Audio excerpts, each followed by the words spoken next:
Rock on, fellow armchair Imagineers. Blue Dragon 5 here. And Jacob Weil. And you guessed it. It's been 20 years. No, not since you've heard the podcast last. It's been 20 years since Megas XLR. I'm sure some of you are wondering, what the heck's Megas XLR? Well, I'm going to tell you, Megas XLR was one of the most amazing shows ever made. something amazing that Cartoon Network has made every effort to bury alive, but we haven't forgotten, and it does exist, and we'd like to talk about it. This was one of the crown jewels in the Toonami lineup. This was a little show from 20 years ago that meant a great deal to me. I'm sure a lot of other people that have seen it, and even people that have recently seen it, I'm sure have some thoughts and feelings about it. And a while back on the channel, we talked. Tiki and I initially broke down the first season. I can introduce it to him, show him the first season, and it's unfortunately languished before we get to the second season. So we're going to remedy that with an anniversary discussion, and welcome all you folks to reminisce with us along the way. Jacob, how you feeling about Megas? Well, Dragon, let me tell you, I'm going to be completely honest with you here. I did not like the show. I loved it. There we go. I had you for a second, didn't I? I mean, for a moment, I was baffled, but not anymore. Well, there you go. I only recently got into the show when basically kind of when we learned that an anniversary was coming up. Yep. And I think after we... And I think, that was like after we talked about it on one of our other podcasts, and you mentioned like both the Magnanimous episode and the Slushy episode. Mm-hmm. And I was like, I looked into both. I was like, okay, I got to check this show out. But the thing was, I like due to like its online presence, I was actually familiar with this show before actually watching it. So I was vaguely familiar with the concept. It was a guy who found a robot from the future and basically attached 70s hot rod onto its head, or have the car be its head, which I already thought was an amazing concept. Don't get me wrong. And when I watched the Dragon, and let me just say, it definitely lived up to that expectation. It's an idea that on paper probably shouldn't work as well as it does. Let me put it that way. Like, this show should not work as well as it does, but it works it extremely well. What do you make of that? So, Megas, one of my favorite shows. It's, as I said, the jewel in the Toonami lineup. I appreciate good vehicle design, coupled with the fact that the big thing with Megas, I think the reason it always hit home with me is that it's like the one mech show I could actually get into, because I've dipped my toe into the anime world beyond my flagship shows, and I see there's a bunch of mech proposals, and yeah, I've seen Pacific Rim. I'm saying, but in general, though, you just have like the mech concept can get old fast because it's a bunch of people sitting around in essentially a ship that is a robot, and it should be cooler, but there's always like a disconnect. This show did not have said disconnect. It's like, yeah, I've watched a couple of mech shows. I mean, I think you'd really like. Have you heard of Gurren Lagann? I think you'd really like that. I've not heard about that one, but it's pretty insane, actually. Okay. And you've probably heard of Neon Genesis Evangelion, though. Well, that's what I'm saying. That's always like the mech go-to, and it's from the same studio, but it's basically the complete opposite. All right. But anyway, but yeah, this series basically reinforces the idea which we've discussed previously, that one of the tenets of life, giant robots are freaking awesome. Yes, they are. Oh yeah. So just simply with Megas, it's just such a fun premise, that can go all over the place with these fun winks and nods to a number of cartoons, animes, pop culture, you name it. It's just this great balance of slice of life comedy with just awesome giant robot fights, and And you what will not find that anywhere else. You will not find that balance anywhere else the way this show does it. and one thing and something I like to call like brilliant stupidity. Exactly, and I mean, I mean, the show is like can be undeniably stupid at times, but that it's awesome all at the same time as well. Like, but it's such an earnestness to it, so it works. basically the way for me this show was all it was a happy experience growing up having seen this show, like tuning in the Toonami and just getting some episodes of Megas. It was a good time, what I'm saying. This is like coming off of like Samurai Jack, and like, this is when like Toonami presented a lot of really cool stuff. Was it actually Toonami or part of like late Cartoon Network? Well, that's the thing. It might have. I believe Toonami Megas was Toonami. Samurai Jack, I'm having trouble like remember. I think Jack repeated on Toonami, but it was probably like Cartoon Network to be completely accurate. But And that was before it became season 5 Adult Swim. yeah, that's the thing. So if memory serves, and I'll get into this with the background. I believe Megas was like a year right before Adult Swim actually became a thing, and which is kind of what led to its demise ultimately. So this is like a year right before like Cartoon Network was really like starting to bridge in other stuff, and Toonami was always like the grand midpoint. Toonami was like basically the big storage, kind of the internal storage facility for the anime properties that the Cartoon Network kind of had access to. Like I love watching Toonami when I was growing up. Like a lot of time I remember not knowing what the heck was going on, but it was interesting to say the least. I mean, I think we're all there. I was there mainly for Tom. I mean, in many respects, Megas was kind of like the Avatar, the Last Airbender of its day. You're probably wondering what kind of comparison is that. What I'm getting at is that Avatar is very much it's an anime show, but it's Western animation in kind of in loving reference to anime. And this is like And obviously a loving homage to the giant robot genre. yeah, to the giant robot genre. But again, there's a lot of obviously we have a lot of parodies and kind of like kind of nods to anime. So there's a lot of that in there. So in that respect, there's a little bit of like kind of like a contemporary kind of like Western Avatar kind of vibe here. Obviously, some are more blatant references than others. Oh, absolutely. We'll break some of those down. Yep. And before we get into the background, we should probably address some of the comments we have. Yeah. Like, Oh, go on. Lucas Green says, "Hi guys." Hi, Hey. Lucas. Like, Lucas remembers it apparently. Good. So, Kogias, we have Kogias here as well. Saying, "I have a lot of nostalgia for Cartoon Network's earliest shows.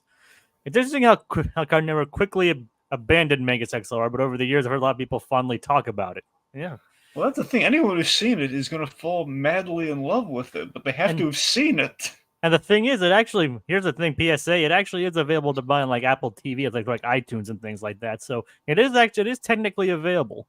Yes, sadly, but it's not like properly streaming. iTunes, like thing where initially everything came out on iTunes, so it's technically it's there, but it's like it hasn't been like remastered or anything. Or yeah, you have to buy it technically, but technically it is available legally. True. Yeah, I will tell you this, folks. It is thankfully just to show you, like some shows are not this lucky. Thankfully, is on YouTube as well. A number of versions of it on YouTube. I will warn you though, some versions they took out the music. There is one version. I don't want to just call out the person's name. I don't want them to be descended upon, but there's one kind of compilation playlist of the entire series, both seasons, that does include the music and is really good. And it was a really nice kind of like little. I mean, I have I made sure, believe me, folks, as much as I love this show, I made sure to always have access to it. So I have a backup in case those YouTube videos ever went away. But the point being, it is, yeah, it's good to have. It's good to watch. So, folks, you can actually watch this show, even if it's been a while and you want to go back to it. It is available to watch one way or another. If you want to have it for keepsies, probably go Jacob's route. Yep. Let's see. A fat slacker and his dweeb of a friend bump into a futuristic robot and you're mostly there for their pleasure, but don't take over with it until the finale has something to say. Yep. One wonders what you gentlemen would do if you found Megas in the junkyard for $2. I'm sure Dragon has some ideas. I do have some ideas in terms of actual mechanical prowess. Unfortunately, I don't think I'd get as far as Mr. Kaplowski did. Oh, probably not. Have you ever seen the Cartoon Network bumper where Coop and Jamie meet Fred and Daphne? Actually, no, I haven't seen Code that one. Geass, I've seen all those bumpers, and they were great. It's like I miss when Cartoon Network bumpers were like interconnected like that. It's really great. Coop and Jamie are kind of hitting on Daphne, and Fred basically challenges Megas to a drag race. That's awesome. Plus, it's really cool to see Megas is kind of rendered in CG, but the 2D elements are still in there for the characters, so it looks with the vehicle thing, it looks cool. Yep. And also, I don't know if you know Jamie Snowden. He's the expert at Cartoon Network stuff. If you ever want to learn more about EC and stuff like Megas XLR, I recommend him. Nice. All right, and the 2000s, like using squid-headed aliens like the Glorfed Vilgax from Ben 10. Yeah, people like Lovecraft, man. People love Cthulhu. Oh yeah, I don't have to tell you. Just ask and Mignola. Vilgax was an iconic villain. Yeah, especially in the first season of Ben 10, he was really cool. And heck, like one of the heck, I think he's voiced by Steve. He's Steve He Blum, right? is. Yeah, no, he is absolutely Steve Blum. Yeah, at least Just like well before the original the Vilgax and Ben 10 is Steve Blum. Eventually, when they took him out of like the respirator, they had a different guy doing the voice. But eventually, Steve Blum's the cooler one. it's like so. Yeah, he went from fighting squid-faced aliens to becoming a squid-faced alien. Yep. How the mighty have fallen, or whatever you can call Jamie. Well, pet monkey thing, Jacob. Well, fair enough. All right, background time. Okay, so interesting story on the background of Megas here. So it's really the brainchild of it's kind of a three tips it's kind of a three tip Triton here. George Christick and Jody Schaefer. These guys they were friends working on the MTV show Downtown, very slice of life kind of MTV early 2000 show. On a whim, these guys, they were buddies and they were just kind of hanging out playing video games and they were conceptual. They ended up just kind of talking and just kind of come up with the idea of like, hey, it's very much a Pixar method. Like, let's do something we want to see. Let's like combine all the cool things that we love in life into a show concept and let's try pitching it somewhere. Let's try turning it into an animated show. We're doing animation right now. So they got the creator of Downtown, Chris Pronowski. He's very much the showrunner and the guy leading the charge on Downtown. So again, he's the third the third of our trio here. Again, you need a trio for Megas. That is our trio. Who's Kiva? It's not my place to say.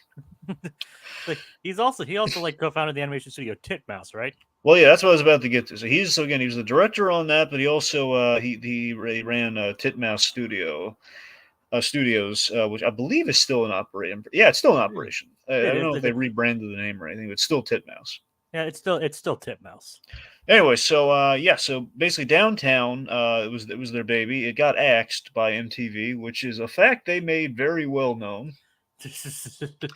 I even asked you about brought this up over our Skype conversations. Because that's the thing, Downtown was lauded. I think it got an Emmy nomination, and yet canceled after one season. It was the age old thing in animation where a lot of the really interesting, cool shows get axed way prematurely. It's ironically that would also befall this show too. So essentially, these guys very much kind of like they each kind of had a very significant role. You could say throughout the course of the series, but I guess also for the pilot here, the way it broke down was, Chris directed, George wrote, and Jody was the art director. He was very big in the conceptualization of things. So they created the 7-minute pilot, which the 7-minute pilot called Lowbrow.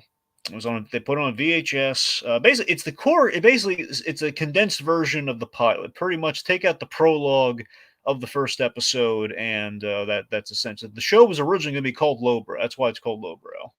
Originally, it wasn't called Megas XLR. It was called Lowbrow, and they put this onto a VHS, and they basically went to a Comic-Con and they ambushed Pronowski's college, his college professor, essentially his colleague. He was essentially a professor in college, I think. He was a Cartoon Network executive, and this is like a 1 in a million shot. You never hear a success story from this.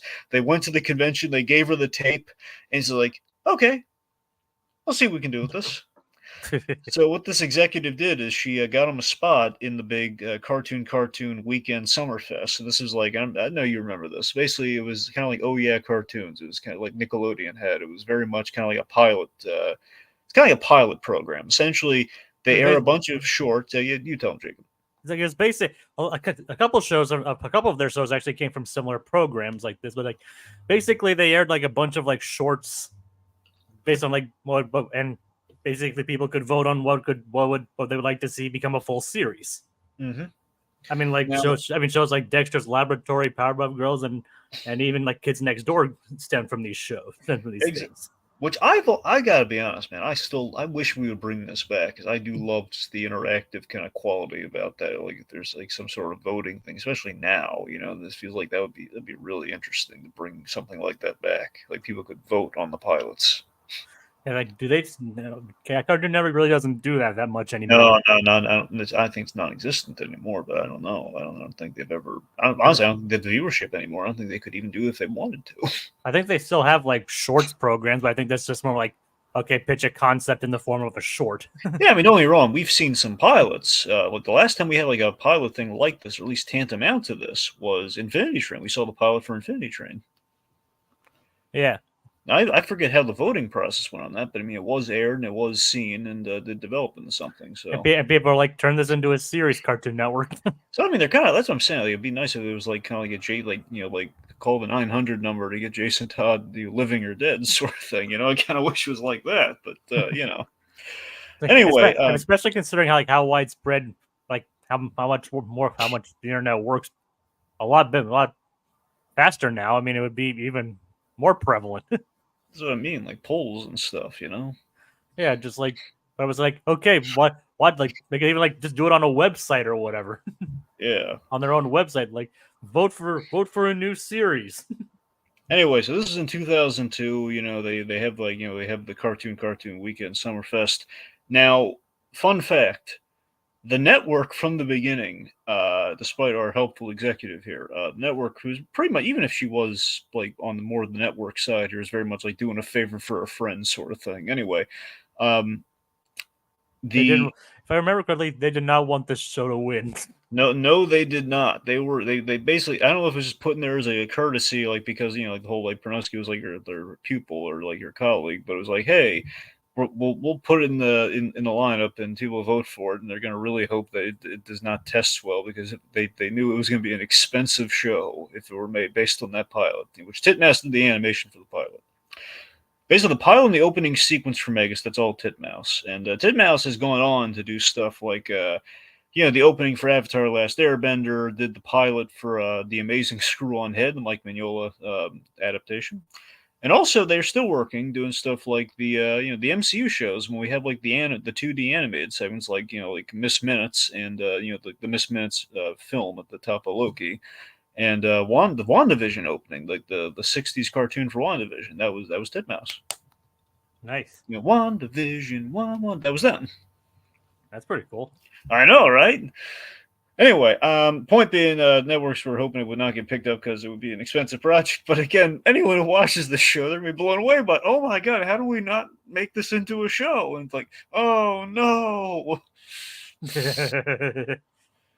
So, season one, all the episodes essentially were directed by Pronowski. I'm pretty sure all the episodes, if not, then 11 out of the 13 were directed by Pronowski.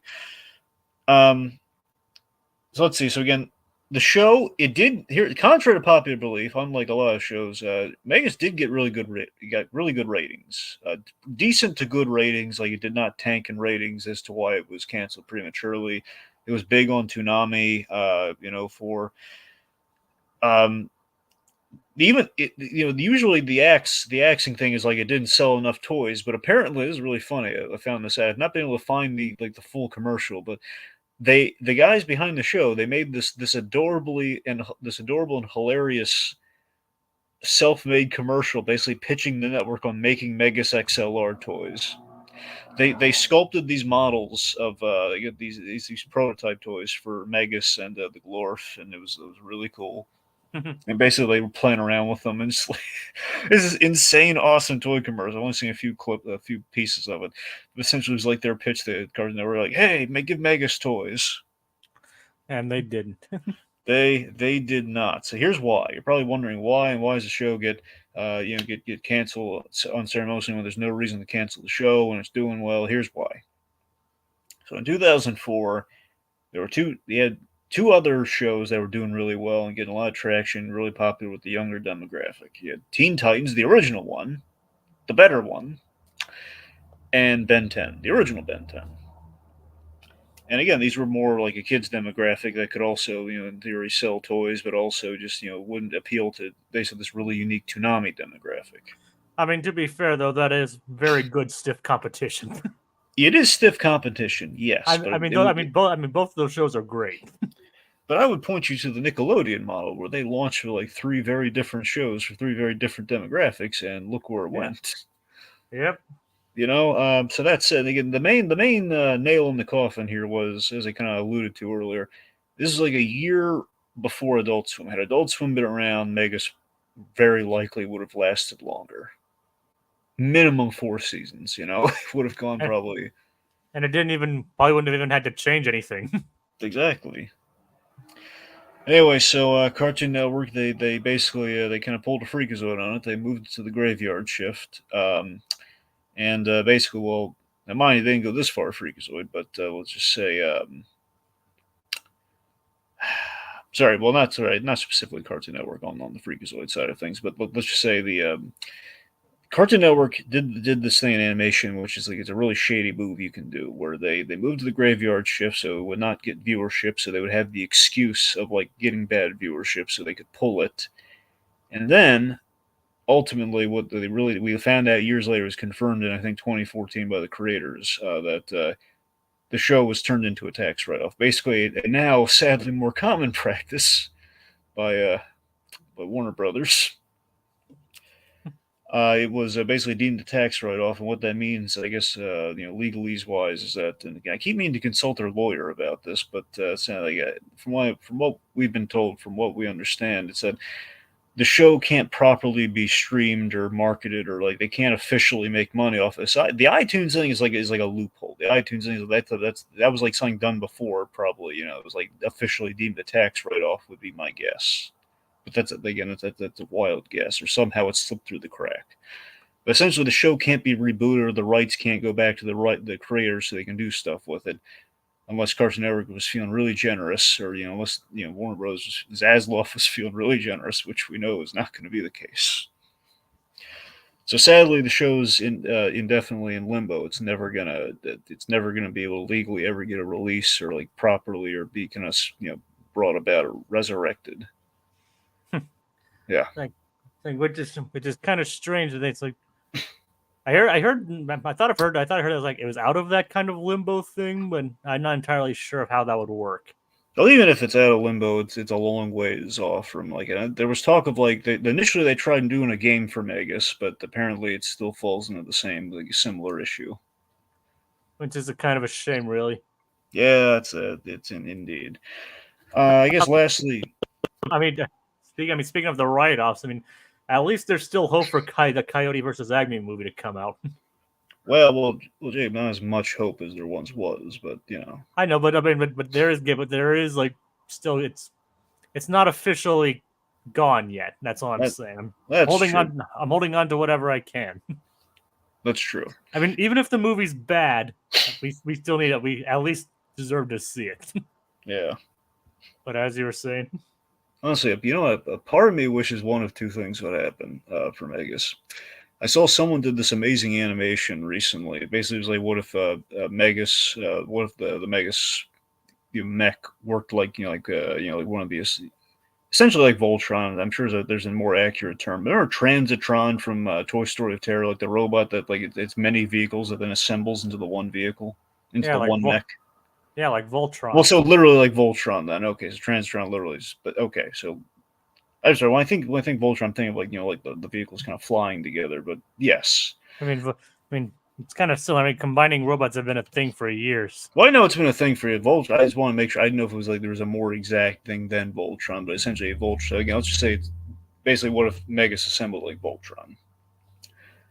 And but that was like completely hand drawn. Someone like a fan did that. So I'd like to think maybe the loopholes like, well, if there's like a fan made project with Megas, so long as again they're not profiting off it. If there was like some really generous fans out there that could somehow pull it together, I mean that would be a way Megas could come back, or like somehow it would just be like if it came back as like a non-profit thing, that would be astonishing, unrealistic. I know, be amazing. The more funny screw you would be if they did a show called Lowbrow, and it was the exact same show but had a different title. So legally, that was the loophole.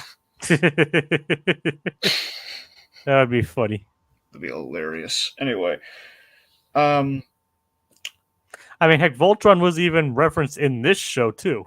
I know that's what I'm saying. That's why I was thinking. I knew it was Voltron, the S Force, and everything clearly, but And heck, specifically, the original show was named Beast King Go Lion. That it was adapted into the American audience as Voltron. Okay.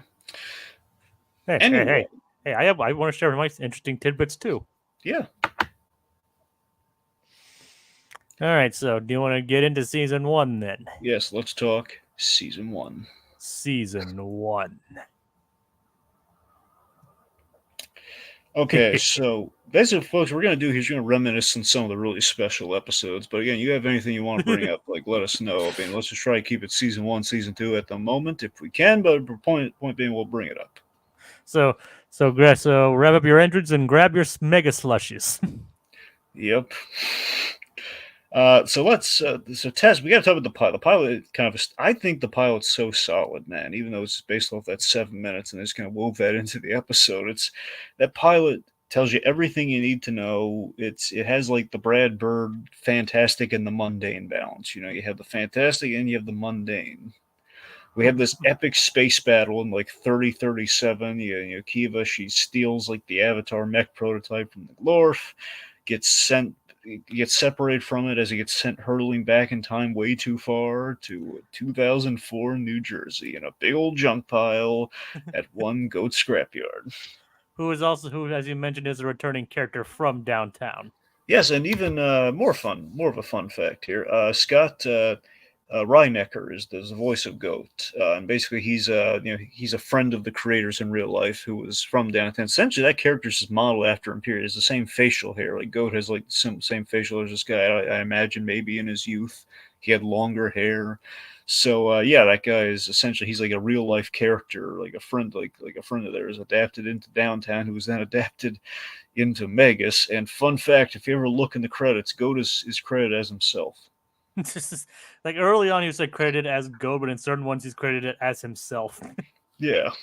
Like so, it varies, but it's not consistent in his credits, but it is there. There you go. It's like, but yeah, so then like seeing like this epic space battle and seeing this big guy just buy a giant, like anything you want in there's $2. Yep, and of course the junk pile like shifts, and then we reveal giant awesome mech. $2, huh? I'll take it.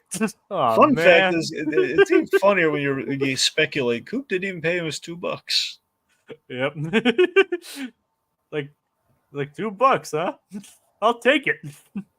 Where's my $2?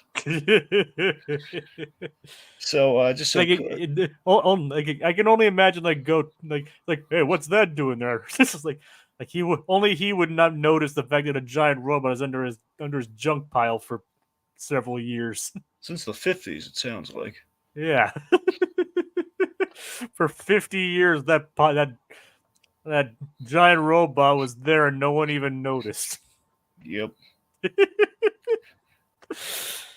So like the show, so immediately switching from the space epic to that kind of sets the tone for what you're in for the rest of the series.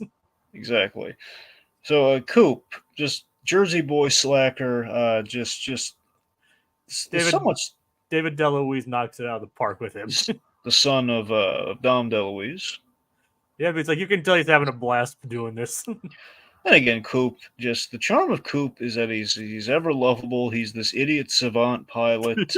He's the best way I could describe Coop, and I was just going to describe Megas XLR as a show. It's very much Kevin Smith meets Ash Williams from Ash vs. Evil Dead. That's very much what Kind Coop of feels like. almost literally in one episode where I they know that's the thing, but he's got a very much like like Ash Williams. He's an idiot, but he's really good at one thing. In this case, Coop is really good at being a slacker, which works at gaming, which of course means he's like the best pilot for this giant oversized mech.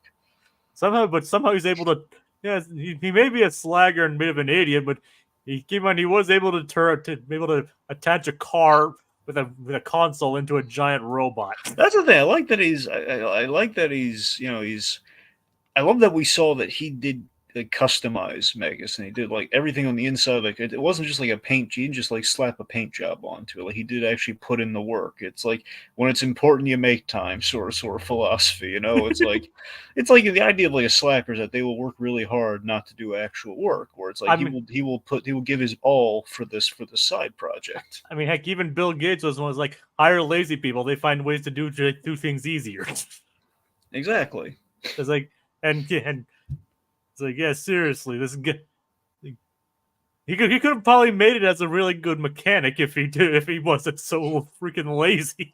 Exactly, and that's what's great about it. And also, it's the fact that he's got kind of like this. He's so likable, and everyone he meets, you can kind of sense like, yeah, you can buy anyone being friends with this guy. Even the Glorf eventually, to some degree, they kind of like, okay, I guess he's all right for a moment. For like literally like 5 seconds. And then it all turns disastrous. But that's my point, though, is the fact that there's just something. There's a charm there with Coop, and it's like a Goku from Dragon Ball, like that's charm. Plus, he's always eating like Goku, which makes that comparison a little easier for me. And the thing is, he creates most of the problems himself in this show. Yeah. So again, there's just a lot of Ash Williams there for him. It's like the thing is like he creates the problems, like blames them for doing and everyone's like, Coop, you did that. It's like I'm on a roll, man. The rule of three with Coop. There's the rule of three. Yep. He will always find that third thing. And I remember reading somewhere that if a further season had been produced, like he would have actually been responsible for the Glorf in the first place. Yes, so I heard there are for season 3, 2 things they were going to look into. They were going to look into. I think it was toying around in the writers' room. I don't know how serious it was, but I could see it working if there was an episode where they finally fixed the time drive and they actually went through time and they found Coop. It's like the whole "you are your own grandfather" sort of situation. Coop was responsible for like the Glorf, and that somehow like snot turned like his snot turned into like they got mixed in, I guess, squid DNA for the Glorf or something, and somehow got launched into space. Yes, and on the other one was Kiva and Jamie might have had a relationship, which we did hint at towards the last episode. So yeah, that's what season 3 would have been had we got. Honestly, though, the snot and the squid aliens is probably more likely to happen. That's true. Yeah. Knowing Coop, that's more likely to happen. Yep.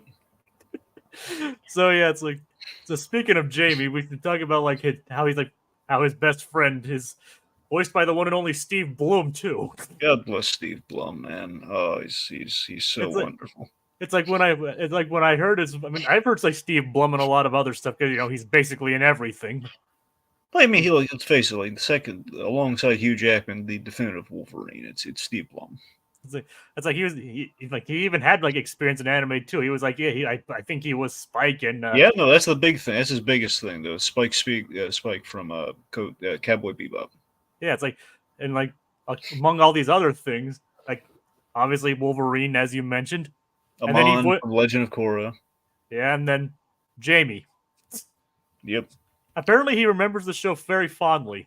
Well, I mean, it's such a great character. He gets to play such a seemingly unlikable character, but there's like he's finding charm in the unlikable. Whereas Jamie has no redeeming values if you really look at him, but we do like seeing him alongside the adventurer. He's mainly because he brings a lot of his misery onto himself. Exactly. He's sardonic. I love that he perfectly complements Coop. He's Coop's opposite. He's sardonic. He's skinny. He's selfish. But they just balance each other out. So otherwise, they're going too far in one direction. Yep. And it's very much like a Clerks vibe. It's very much if Coop is Dante, he's Randall. Because they're definitely not Jay and Silent Bob. Yeah, definitely.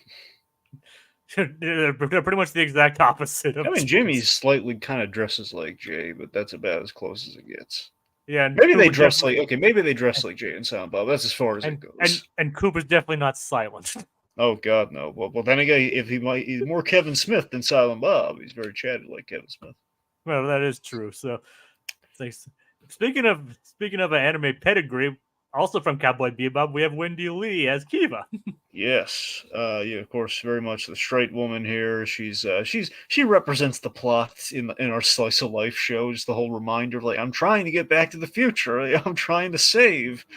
I'm trying to save the Earth here. We gotta stop the glorf. Like, what is this? Kind of our perspective character into these odd goings on in New Jersey. The funny thing is, like in some situations, like in other, like if the show was written differently, she could have been seen as like somewhat of a killjoy, but a lot of times she actually kind of joins in on it too. So she's like sure she like reprimands them, but she makes it. But it's kind of funny when she does it. So my favorite thing about Kiva is that she's not just a stick in the mud. Like you said, it's the fact that another example as you're talking as speaking of like not being a stick in the mud is like when she's like chastising them about like going to get food or whatever. It's like, you want some jerky? Sure. Exactly. Exactly it. It was literally exactly what I was about to bring up. Sorry. No, it's good though. But yes, that's it. She's like, you want some jerky? Sure. Sure.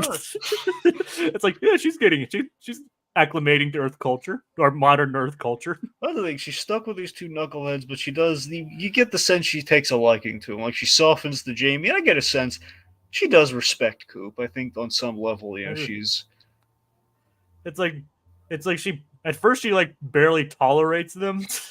Your primitive ape and your pet monkey thing. Monkey thing! but she later kind of softens up on them, as you said. Like first she's like it gets exasperated at them because that never changes because that's who they are. That's the fact that I love is she's somewhat helpless here, that she only Coop can truly pilot Megas, and when she tries, she ultimately fails. Yeah. Even though they did give her some game training. Yeah, I do like that. You can kind of see you get the sense like she could idle Megas, but not really like fight in Megas. Yep, only Coop can do that. Yeah. All right, so the opposition are kind of our main bad guys, our main baddies here. The Gorath and the Glorf. So basically Gorath played by the incomparable, the wonderful, Do it dance for the Clance. It's Clancy Brown. It's like I mentioned him like watching another show, Invincible. Invincible, where like one of his characters sounded almost exactly. It's like, wait, that's pretty much the same voice he uses for Gorath. Yep. I mean, don't get me wrong, it's a great voice, so don't get me wrong. It's less technically, but yeah. It's like I'm not going to deny anything that Clancy Brown does. He's great.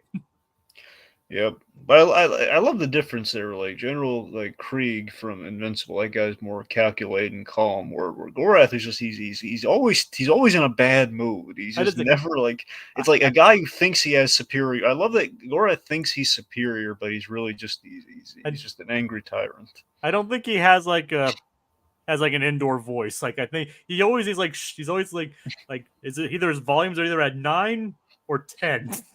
Yep. Out of 10, obviously. Like I don't think he knows how to speak quietly. Oh God, no. Plus his portly. I want to highlight this. Kevin Michael Richardson as the commander, basically the lieutenant. Like the top underling of Gorath, always getting the crap end of it. Always getting basically the Smee to his Captain Hook. I'll have your Jorblots. Always trying to be like the voice of reason, like Captain Commander. Are you sure this is a good idea? It's like I'm in charge here. I'll do this or I'll have your Jorblots. It's like, imagine if Megas had different cars for heads. Well, we kind of saw that during like the 80s, kind of fashion montage when they were putting the initial head on. So there's an idea. And with the alternate universe one, we saw kind of like a weird kind of head. It was, I don't know how vehicular it was, but yeah, we've seen some heads. Now we brought the first part up, like Coop being the one to create the Glorf, but of course whether or not Gorath would destroy his own existence to be Coop is the question. He's like, what do you mean you're responsible for us? Oh, Oh no! It's like, is this me See, making this? I gotta be honest. That gag, it sounds as funny as it sounds. It very much feels like a first draft idea, you know? Yeah, I know. I mean, it would still be pretty funny though. Yeah, no, of course it'd be funny, but you Or it's know, like, or like, what if they thought that they stemmed from him, but it turned out they didn't? yeah, But either way, but anyways, like, so yeah, Glorf, the commander, they're great. Like, initially they seem like this serious threat, but as the series goes on, it's just like, okay, they're just being desperate at this point. Just they've lost track of the plot. Basically, they themselves lost track of the plot. yeah. Like, So it went from trying to get Megas back and conquer Earth to just trying to defeat Coop. okay, Sorry. so I want to talk about some of the great running gags that we set up. As you You know, mentioned earlier, the rule of three, where Coop blames everyone else for his problems. Coop has his big three speech where it's like, first you do this, and then that, and now this. Usually with someone putting out like, Coop, you did that. Oh right, Or he's like, I'm on a roll. on a roll here. Let's see. Also, the big one. So Pop TV, you'll notice his logo. It's all throughout the series. And Pop TV, you'll notice from a distance, it looks a lot like an MTV, and that is no accident, my friends. At least the MTV from when the show aired. Yes, and the reason being, again, Downtown was prematurely canceled. They were very unhappy about that. So every opportunity to destroy something, you'll notice like 9 times out of 10, that at least one time in the episode, we're going to destroy or vandalize something that has the Pop TV logo on it as like revenge for MTV for canceling their first big show. Yeah, like be it like a billboard or like a satellite being destroyed or like Yep, it's the first thing that defeats the Glorf. They fire that rocket into the Pop TV satellite, which is literally back in the day, the MTV logo was like a satellite. So like, you know, they really had it out for MTV, didn't they? they did. I can only imagine if they made a new show, they would like have one modeled after Cartoon Network. I would like to think so, honestly. Although I don't think they did that in Motor City. That's true. I don't know if I never saw Motor City, and it's not on Disney Plus, unfortunately. Motor City might have also gotten preempted. Fair enough. Might have. Like I said, if they did that in there, that would be pretty amazing. All right, let's see. So the basically our Zack Snyder levels of property damage. However, we have Zack Snyder levels of property damage, and yet signs all over saying like unoccupied building. It's a kind of a trope in animation where you always have to kind of have like that rationale, but it's like, what if we just literally had a sign just spelling it out? Like, yep, no one in there. We're all good. You have conveniently empty building. You have conveniently empty building. Yep, or like the oddly specific factories that they have. Yes, and also like gags like the elementary school it's destroyed and the kids are cheering. Or like the homework factory. Yay! My favorite, one of my favorite ones, the fourth wall control gags. So Megas has all these buttons and all these. Coop's always tinkering, and we many times have fourth wall gags like end the episode button. Like basically the buttons on the dash change depending on the context of the episode. Exactly. It's like that button is like it's like Coop, press this button. No, not this one. That one. We have like destroy the world, and like the save the world button is like removed. It's like, yeah, for like destroy it for real. Love it. It's like, oh god. And Coop is like the strange like. Of course, he took like at all the other systems. Like he replaced like the sound system with like a karaoke bar. Oh god. Yep. Oh, so the end credits run too. We have these hilarious, and both seasons have this. I think the first season it's all like stills, and we have like. And the season 2 added animation. Yeah, but still, I honestly I don't know if I kind of like the stills more. I think the stills are a little funnier, honestly. But kind of leaves a bit to the imagination. Yeah, like we have like a few stills that kind of tells a bit of a simple like a scene essentially where like my favorite one being they go to the the Amazon, the planet of the Amazons, the wait, food wait, wait, wait, court wait. planet of the Amazons. And, like Coop's eaten, and Jamie gets slapped by the Amazons. I mean, it was supposedly a myth the whole time, but no, it exists. Yep. Speaking of which, Battle Royale. Sorry, Battle Royale. Yep, there's like this is one of the episodes you were telling me about early on. Big thing to talk about here. Bruce Campbell plays Magnanimous. Now, Magnanimous, Modoc. yeah, essentially, okay, essentially, imagine the fight promoter. Okay, so imagine you took the announcer character from Spider-Man and mixed in a little bit of Bubba Hotep, And and Elvis. Yeah, yeah, Elvis. basically the Elvis from Bubba Hotep, and just maybe a dash of Ash Williams, and then put in Modoc's body. That's Magnanimous. And put him in charge of an intergalactic fighting ring. Yes. So that did you want? Did you hear how he got cast? Actually, no.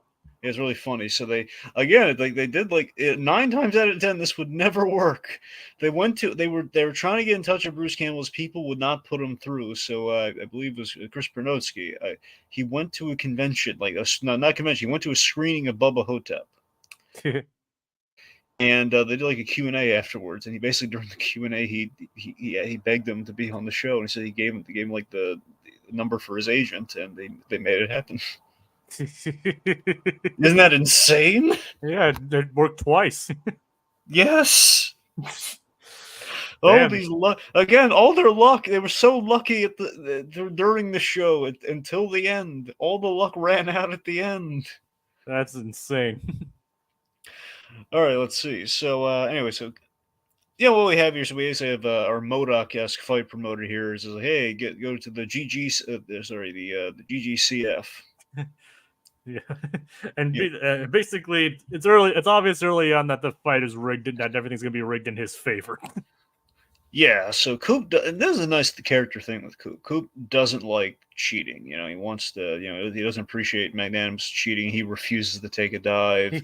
He wants to fight fair. Exactly, which is admirable. Yeah, Meanwhile, you know, Coop may, Jamie's betting on all this, and he's cleaning up. Coop may be an idiot and incredibly accidentally destructive, Mm-hmm. but he wants to fight fair. Yeah. And nice to Jamie's cleaning house, like hitting on a bunch of alien women. Green skin girls, Coop. Like he really likes green skinned girls. Well, it's the Captain Kirk. It's the wannabe Captain Kirk in him. Yeah. Anyway, so you know they have ends up being like a cage match and everything. We have like it's a lot of great wall to wall kind of gladiator kind of like robot fights going on here. And of course creative alien designs. Of course, and it's the fact that lint is payment. Anyway, so then we have Magnanimous is in his mech, in which his head is like the head for his little Modoc head. His big Modoc head is the head of the mech, and then we have the big moment. The sunglasses come down. It looks very, very Elvis-like. Groovy. Yeah. Yeah, those are basically obligatory. Jacob, I can't overstate it. Okay, just again, it's so perfect they got Campbell in this show because in the DNA of this show there is so much Ash versus Evil Dead. There's so much, well, just Evil Dead. There's so much Ash Williams in this show, you know, in terms of like Coop and just like the tone of the show. Like how over the top awesome it is. Yeah, and again, kind of our idiot hero, just kind of like being really good at that one thing that's like gives him that plot armor. I can see. I don't know if it's in I forget if it's in like his first appearance or second one, but they even reference him having a chainsaw. That's the second appearance. Second appearance that has the chainsaw. Yep. Well, they even bring that in. Oh yeah. I love that both mechs like look so. Here's like first one, just pure Bubba Hotep. I'm pretty sure, just for the just in the sense of like we wanted the full Sebastian half just kind of look for him. We wanted to give him we just got him at this Bubba Hotep screening, so we want to represent that definitely in the design. And the next time he shows up, it's the Bubba Hotep look. Plus, he's got the boomstick and he's got the chainsaw. Those are the essential elements of Ash Williams. Oh yeah. Would he be Ash Williams without them? Now, what's even better here is so Coop, he uses the jammer, which is basically he retrofitted a karaoke system as like this big sonic like weapon in Megas, and he sings. I love that. Like, oh, Coop, he doesn't even deserve that. He gives like Q the earplugs. He's like, "Left my heart," He's like, I like, gave my heart a chicken. Or "Gave my my heart a cherry." yeah. And it's just this horrible thing. It destroys the whole place, like cracks the glass. And anyways, and then oh, I, there's one more thing. I love I, he I, pulls. I remember even messages like almost in disbelief, like you just defeated Magnanimous with the karaoke. Yep, and also a fire sword. He summoned a fire sword out of nowhere, cut his head off, and we have this hilarious line from the wonderful Bruce Campbell. Oh, it hurts. Oh wait, no, it doesn't. And he gets sucked in like the quantum and singularity. Ah. and it's speaking of the singularity, like talking about like he's like how his teacher was how like a flashback to him like him in science class in high school or wherever. I was like talking about the singular. I was like, Coop, you're gonna need to know this one day. Yeah, right. And and yep. Well, it turns out she was right. Yep. All right. That brings us to the episode where everyone's been waiting for us to talk about the big one. All I wanted was a slushy. I think I just love that. Okay, so I should say this too. Is overall it's season one. Okay. I think season one turned out a little better than season two. And I don't know how much of that is just like it's the first. You never forget your first kind of thing. Where it's like I would say. Look, I mean, I'd probably make the argument like all the episodes kind of feel like this for season one, but I mean, let's just say the majority of them for me personally, they all have like they're all very memorable, they're all very distinct, they all have a very just a very like it's like a different every adventure is different and ridiculous and hilarious, and it kind of you have like a wide like a wide selection, and just every episode counts, and the first three are very strong. And I don't know, just I just love that there's like such a great kind of like I think just season one was like home run after home run for 13 episodes. Season two, we have a couple I don't think shined as well. There's nothing bad, but just no, some these are all like slam dunks. Yeah, because we haven't talking about now. All I wanted was a slushy. Now this is a fan favorite, Jacob. You and I are not the only ones who really enjoy this. A lot of people, this is their favorite episode. They love All I Wanted Was a Slushy. just because of how insane it gets.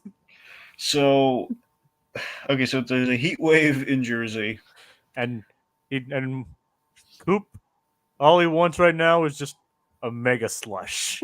Yeah, so the idea is like the way to beat the heat in Jersey is you go for the mega slush, and like basically these in equivalents to 7-Elevens. You will go and you'll find the coveted. There's like three in the New Jersey area. The mega slush machine, and the mega slush has you're going. There's also one in Hoboken. Yeah, but no one wants to go to Hoboken. And why do they want to? Why don't they want to go to Hoboken? Because it's Oh, Hoboken. exactly. All right, so for $1, I'm guessing some of these things that only Jersey people would probably understand. that's true. Now, Jacob, tell me you wouldn't pay $1.49 to try this mega slush. Dragon, I'd buy all the flavors for that. God, yes, and I really do want the stratospheric strawberry slime. It's like I don't even really drink slushies that much, but this show made me want to go get a slushie. I mean, especially considering now it's like starting to get summer in real life. Mm-hmm. It's starting to get warm in real life. I was like, oh, I could go for a slushie right now. Oh yeah. I mean, I work close to a speedway, so I could get something pretty close to it. Yes, but it also has like the try super goblet, That way you could get all three flavors at once, and you can fill them all with stratospheric strawberry slime. or the different flavors. I know, yeah, you get the three flavors, yeah. But the stratospheric strawberry slime is the way to go. Oh yeah. Too bad they don't have I know you'd go for the lime one if they did make one. I would, yes, I would definitely go for that. I'd probably go for probably like an orange or something like that, or maybe even pineapple. Right. But But strawberry, I do like the strawberry. I would try the strawberry. I would definitely get the lime. I would try the strawberry. Like, but just the way it looks, just like glistening when it falls into the Yes, cup. it looks so good. Even if we know it's just like crushed ice and flavored syrup, but it looks delicious.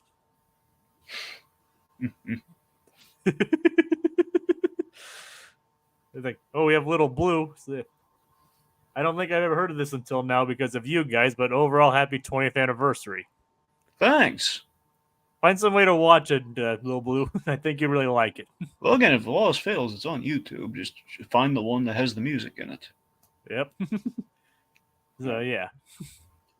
So, it just looks so good coming out of that machine. Even it's like getting into just the way they describe it. Just like he puts it under there, pushes the button, it goes into the cup, filling it with even the tri holder, whatever it's called.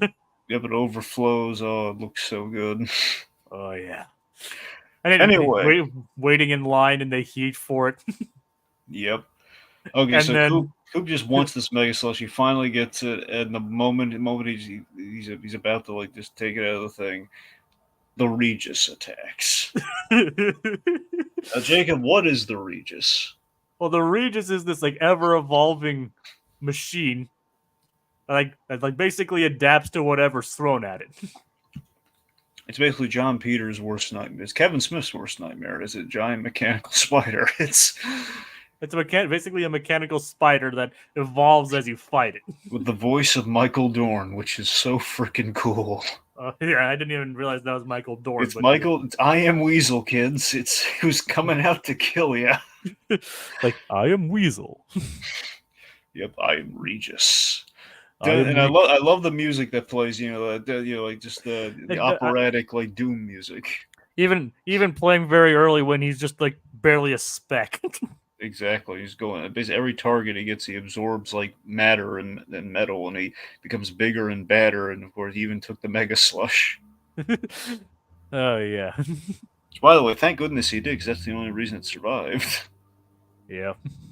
So yeah, so the idea is like it's personal. This Coop's just rushing around to get the Mega Slush. It was like he tries to beat Regis as fast as possible, not even knowing what really to do with it, just so he could go to the other shops to get a Mega Slush. Apparently, the big solution is that Regis is solar powered, so they basically kind of practically floods the engine. Basically, causes like the engine to put all this exhaust and pollution covering the sun, and so much so it causes it to snow. Which we're not scientists, we're not meteorologists here. It's not our place to judge. He pretty much causes like almost a nuclear winter without the nuclear. Exactly, he basically causes a semi-nuclear winter, which is the even I haven't seen since Dark Knight Returns. So that's saying something.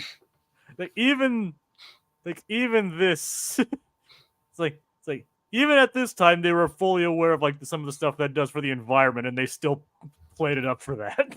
Oh yeah, just because of show like how audacious it is. There could have been other ways to defeat him, but nope, they just like literally blotted out the sun using car exhaust. Yep. It's I just love like Coop like taste the snowflake. Not good enough. He needs that Mega Slush. Yeah, but fortunately, a machine did survive at the end of the episode. And the innards of Regis now gone. It's like they finally destroyed it. It's like there it is, and Coop's like getting his fill, and then gives Eva her first taste. That's like he literally at first he just sticks his head under and just like drops it into his mouth. Yep. And let's face it, he's earned it at that point. Indeed, he did. But let's face it, though, did he really earn this Mega Slush at that point? I think he did. He had to almost cause an apocalypse to do it, but dang it, he got his Mega Slush. I mean, the entire town was wrecked, set into a premature winter of exhaust snow. Who cares? It's Jersey. It's fine. Well, I mean, yeah, that's not really different from regular Jersey, is it? Who could tell? It's a typical Tuesday in Jersey, only it's colder. Fair enough. Funny enough, I actually know people from Jersey. I've been to Jersey. All right, is it pretty much? Is it pretty much like that? Well, I went to Atlantic City, so I don't know. Like that's the best barometer. I mean, Atlantic City's like the nice part of Jersey. Fair enough. Like the boardwalk area. Yeah, Nice. All right. Let's see. Hey, as I watched Boardwalk Empire, that's Atlantic City, right? yeah. All right, then yeah. So Well, I'm pretty sure. I mean, I've never watched Boardwalk Empire, but a lot of I people mean, I love come for Boardwalk Empire. I've only ever watched the first season, but I think it's Atlantic City. It's I'm a good pretty sure. show. It is a good show though, and Charlie Cox was in it too. So Mm-hmm. so So was Michael Shannon. oh yeah, and obviously Steve Buscemi, but Yeah. that's obvious. Okay. Anyway, so Kiva tastes the Mega Slush, and she kind of gets like, "Oh yeah, this is what all the hype was for." But then she gets brain freeze. Yeah, and later in the series, she still gets slushies. Oh, how could she not? It's like she got hooked on the mega slushes. We respect the power of the Mega Slush here. So much that it even pulled Kiva onto its side. Yeah, and she's never impressed. No, but what can you say? Shaved ice, fruit flavored syrup, can't go wrong. Liquefied shaved ice, man. Oh yeah. All right. There's something special about it. Like, have you ever had like a Coke slushy? I have, but not, but like maybe Or once. like, well, that's like maybe it's more of a Coke icy. I don't know if it's like a slushy, icy. I know there are Slurpees, ices, and slushies. Hmm. I don't remember which one the Coke is. I believe it's an icy. All right, pretty similar though to a slushy. Similar. Yes. It's similar to a slushy. Okay. And I don't even know where Slurpees fit into all this. Oh, it's different end of the spectrum, my friend. All right. All right.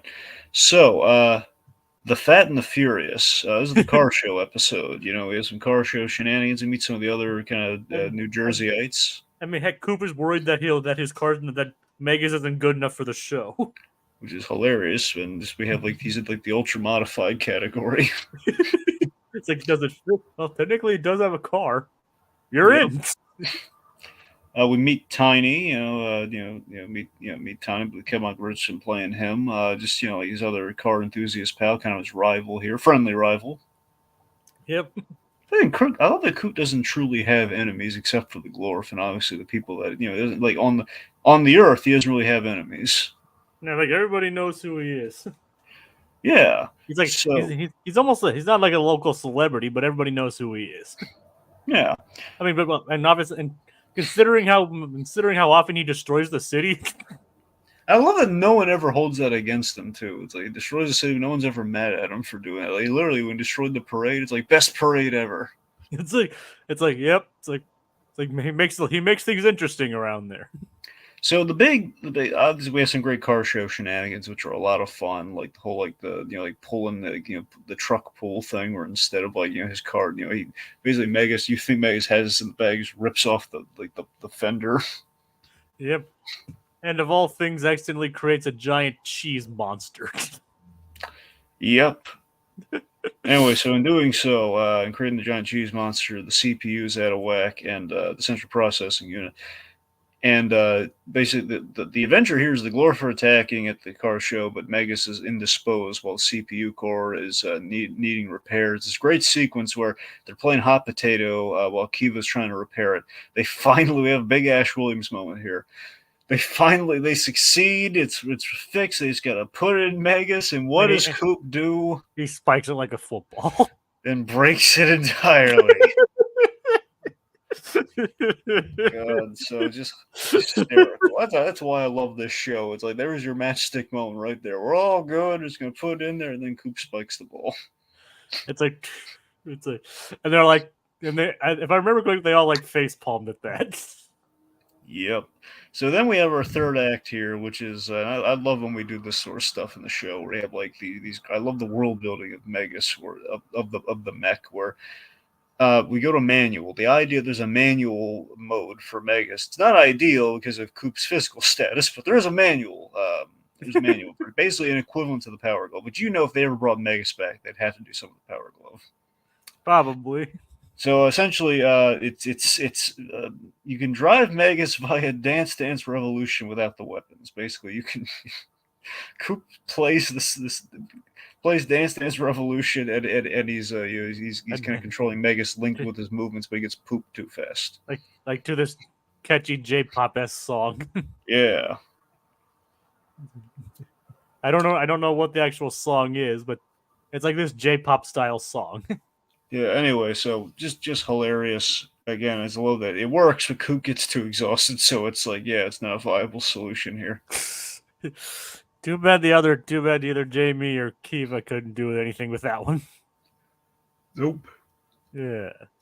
But of course they saved the day, and who should win the competition?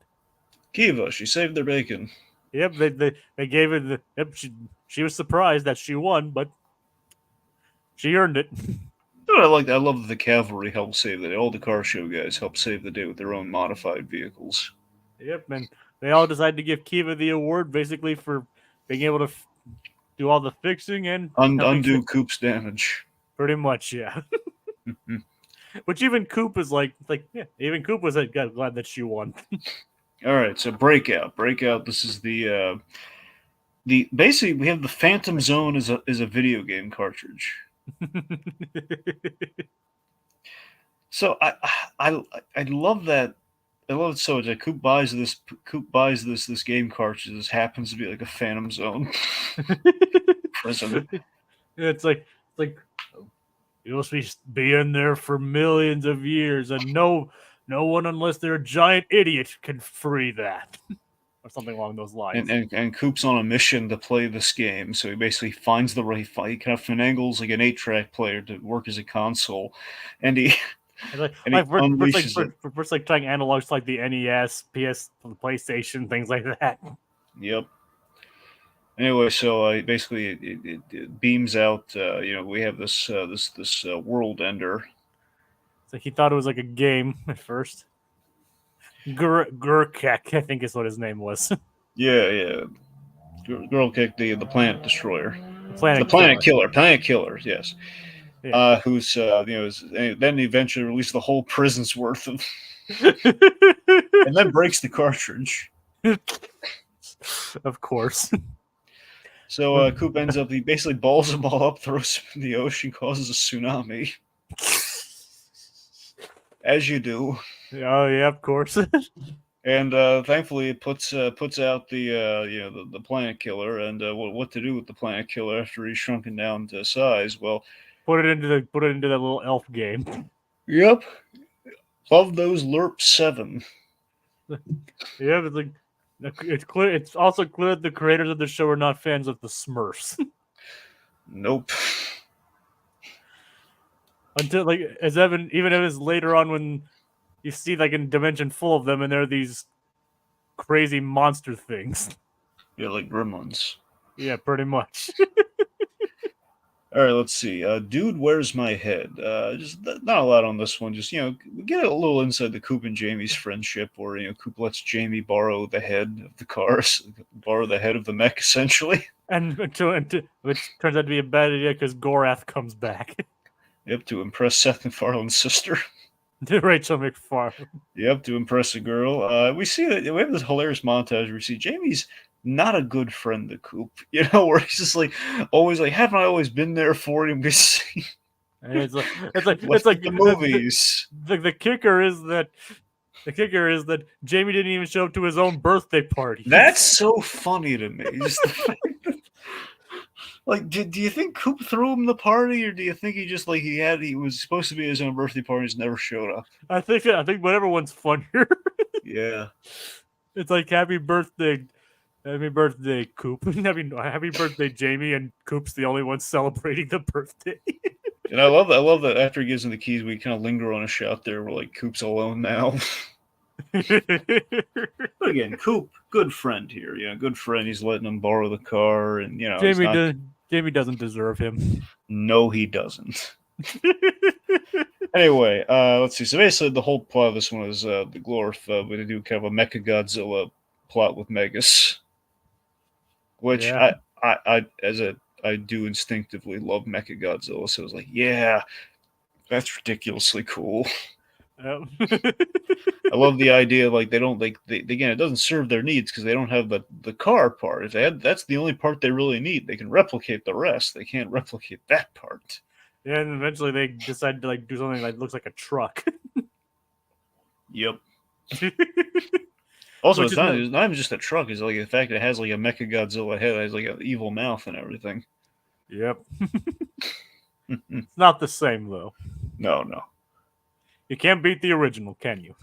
Uh-uh. Anyway, so let's see. So we have the second. So this is what I'm talking about the world building.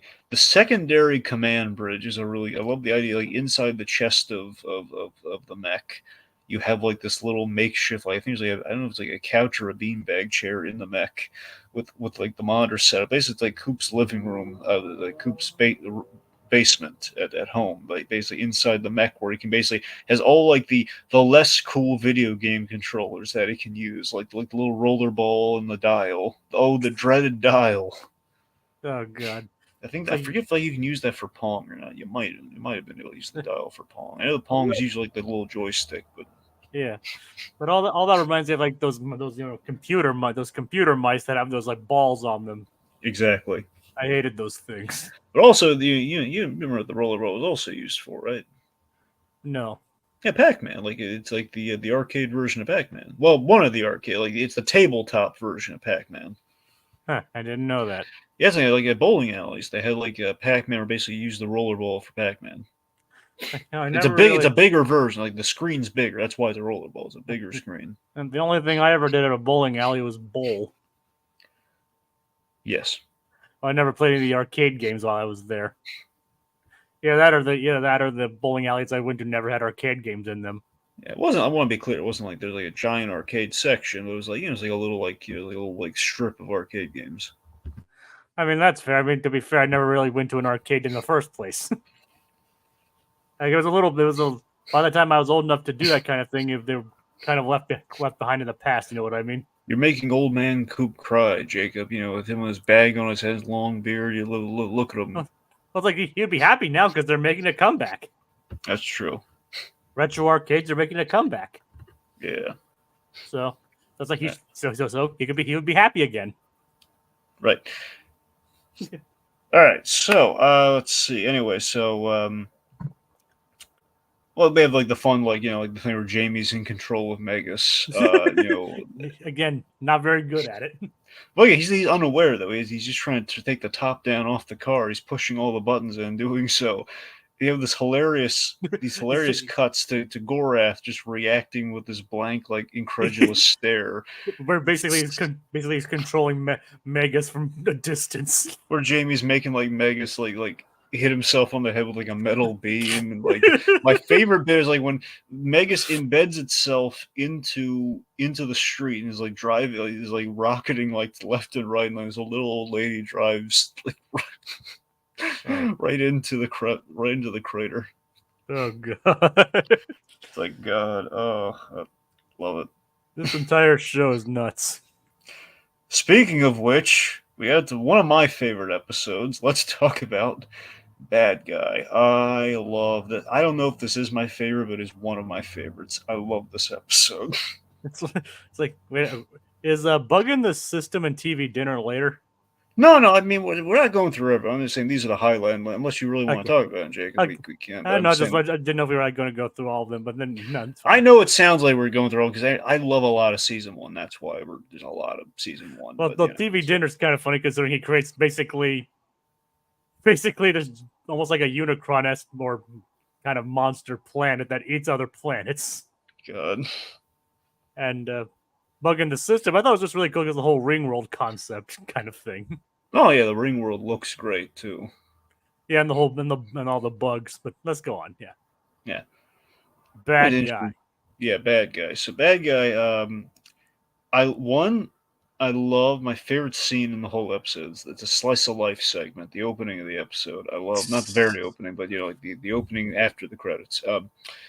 I love the Lord of the Large Pants hot dog eating contest. It's basically a parody of like the Nathan's hot dog eating contest, and it's like on the. So this And- is actually is in Atlantic City. So this is the one time Megas actually does go to Atlantic City. and basically Coop's like the undefeated champion of the hot dog eating contest. I love everything about the animation on this. Actually, I'm so obsessed with this scene from this episode. And I know you're a hot dog guy. Well, I do, yes, I do enjoy good hot dog, and I love the way these hot dogs are animated. Regardless, I noticed there's actually an animation error in this scene. It's well, not an error; it's like an editing thing. So if you notice, Coop, when he does the heartbreaker move, drinks the he drinks the butter and the hot dogs because the idea is like hot dog eating contest professionals. I guess professionals in well, I mean I guess professionals in quotes or not in quotes, however you want to do it. They will some of them will dip the hot dog in like water or butter and they'll go down. It Yep. ain't a pretty sight, folks. I would not encourage you to watch an actual real life hot dog eating contest unless you're the bold type, but that's your call. Regardless, if you notice, he drinks that, and then we cut away to like Kiva and Jamie talking later on when Coop's eating, and he's like like kind of bending down to eat. You'll notice he has a little bit of like the butter like on his face. So they clip that scene. So it was supposed to be he drinks he drinks the stuff. We see Kobayashi's Kobarushi or Kobayashi's reaction, and then we would cut back to Coop like coming up from from drinking the thing. Oh God. Anyway, That's just sick and wrong. yep. I just love it. Like I'm not finished yet, or it's like don't take the. I just love it. Like it's not even just for the contest. I'm hungry. I want the rest of those hot dogs on my plate. Yeah, after the others had gone out and he had already won the contest, he's like, "Hey, don't take them away. I'm not done." But then later on, like I can go for some ice cream. Like you just ate all those hot dogs. I think the best line was like Jamie saying, he's like, oh, Coop won't get. He's gonna be too sick to do all the training simulations I have for him. Vegas, oh, Coop doesn't get sick. He just gets less hungry. It's a Goku line if I ever heard one. It's like and very rarely does he ever not get hungry. Oh yeah, honestly, I don't think in the show he's ever not been hungry. Frankly, he's like perpetually hungry. Yep. Which, funnily enough, in like the pirate episode, saves the day at one point. It's really funny that when you think about it. Okay, so Goku has to eats all the time because again the logic in Dragon Ball, the sensu bean is that the sensu bean feeds you for 10 days, so it's the idea of food is kind of like fuel for him. So that's why he's eating all the time. Well, I mean, like considering what he has to do, how fast he's moving, all the fighting he does, it makes sense. So that's what I'm saying. Goku makes all the sense in the world, no brainer. Okay. Coop, on the other hand, I mean, look, it might be a little bit of adrenaline during the mech battles, but he's not doing anything. He's just he's sitting. He's sitting in a car chair, pressing buttons on a game controller. Yeah. Oh, yeah, and it's awesome. It's still awesome though. Oh yeah. Anyway, so the okay, so that's just I love that part of the episode. But okay, so the genius part of the episode is the S Force. Yeah. Okay. So there's so much great stuff at the S Force. There's a parody of a number of things. There's Voltron. There's Power Rangers. There's the uniforms directly from another anime. I'm blanking on what. I think it's Gatchaman. I think that's like Science Ninja Team Gatchaman. I think that's what the exact uniform's from. I think. I mean obviously Power Rangers are Super Sentai and that's what I'm saying. Like, well, their whole setup is Power Rangers when they have like the floating head talking to them, and beyond that, when they combine the Zorps are it's kind of a combination of Voltron and Power Rangers, or Super Sentai as it is in Japan. Well, there you go. I mean, you know how the Super Sentai thing works, right? Yeah. I did memorize like all the different like there are a lot of permutations of Power Rangers, but yeah. Basically how like Power Rangers was adapted from Super Sentai. Yeah. Like using pre-existing Japanese footage and then mixed in with the American footage. Yeah. It's like, so basically it's kind of like Power Rangers, Voltron, all that kind of combining mecha shows. Yep. Anyway, so this is the genius part of the episode. This is why it's one of my favorite episodes. The misunderstanding that takes place here is that look at all this footage from the episodes that we've seen, and they've misconstrued things that Coop is evil and destroying all he keeps he's terrorizing the residents of New Jersey. Well, he is, just not on purpose. Exactly, which I love about it. And like Coop is like, I ain't evil. I'm not the bad guy. So this is great on two levels. On one level, he's just great because Coop's like a nice guy. He's not evil, but he is highly destructive. So him just like going out of his way to prove that he's not evil, accidentally doing really evil things in front of these, that's hysterical. And on the flip side, actually some good foreshadow for our series finale. I wonder if that was intentional. I know. I don't know. I don't think it was intentional at all. I think it was. I think they might have looked to this when they were doing the finale. I think that they might have. I like to think they did that for the finale, but I didn't do that. Like retroactively, it works. It works gangbusters. But Yeah, and at the end, they do realize that when they team up, it's like he's not actually a bad guy. He's just very destructive. Also, Ender. I love Ender just like saying, "Oh, you're so evil. I love it." I'm not the bad guy. Even when he's like being sucked into like the black hole, he's like, "Oh, I knew you were evil. I didn't know you were this evil." So he's like going to his doom with like a smile on his face, and Coop's just like, "Well, just do it again." Then he's lucked into the whole black hole, eating the other black hole. Yeah. And not to mention, you have like Scott Menville voicing the red one. Yeah, and Scott. Wait, so that is Scott Menville, right? Yeah, I believe So. so. I bring it up because of this. Okay, Scott Menville, he's doing a flawless, Casey Kasem. It's like Casey, like doing Casey Kasem impression of like the character that Casey Kasem did. Exactly. So yeah. Which always just tickles me, because I knew it was like this. It was like a sound alike for Casey Kasem. I keep forgetting. I was like, oh my god! I was like, the funny thing is, I even wondered, is that Casey Kasem? Right? It's that good. And then it says like, no, it's Scott Menville. Mm-hmm. It's like, and Alan Young voicing the crazy ones. Yep. Wait a minute. No, Jacob. I'm thinking of something else. Not Scott Menville. Scott Menville. That's what threw me off. Scott Inez. Scott Inez, who actually voiced. Scott Inez. Oh yeah, Scott Inez, right. That's what was throwing me off. That's I got them mixed up. Yeah. But here's the thing, though. Scott Inez actually is the guy who took over for Casey Kasem with Shaggy, and like in Scooby Doo. Yeah, the Mook animation Scooby Doo films. Yeah, I know. No, I know you. I'm telling the audience, Jacob. He also did Scooby in those too. Yeah, that's what I'm saying. Scott Inez is great. So that's what I figured it was probably that guy, if not Casey Kasem, because he's the go-to for Casey Kasem. I'm like, forgive me for that. That was my mistake. Yeah, that's fine. I could swear that Scott Menville was in the series somewhere though, but I might be mistaken on that. No, he is, but not there. All right, but yeah, I was like, the thing is, he did such a good job. It's like even one's like, is that Casey Kasem actually voicing that kid? Love him. Yep. Yeah. And like I said, Alan Young voicing the crazy one in there, mm-hmm. which I thought was which someone told me was like a callback or something. I believe like that. Jax is that character. Yeah, it's like he's like something else that was like, or a reference to another character. I'm not entirely sure though. But yeah, then at the end, how we basically how Coop teaches them his ways.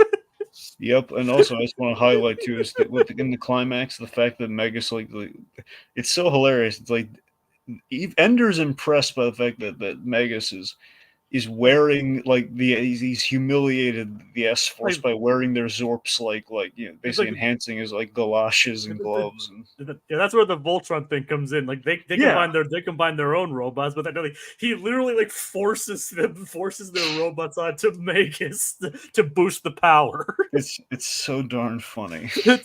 And they're just all cramped in there they're all just cramped in their robots. I know how scary that is too. It's like, oh god, what is it? Like, and one of them's like, oh my Zorp. It's like the funny thing is, I mentioned Gurren Lagann earlier. That's actually not far off from the premise of Gurren Lagann. Nope.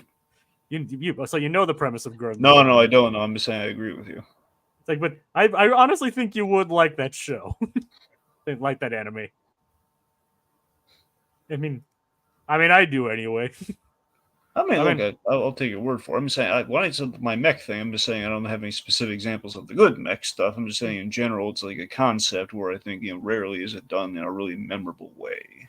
I said, I think you'd really find Gurren Lagann memorable. Sure. Like I said, because funnily enough, like this show predates Gurren Lagann, but the whole concept of like put it like forcing another mech on top of another one, that kind of thing becomes the basic premise of Gurren Lagann. All right, so let's talk about the episode that is.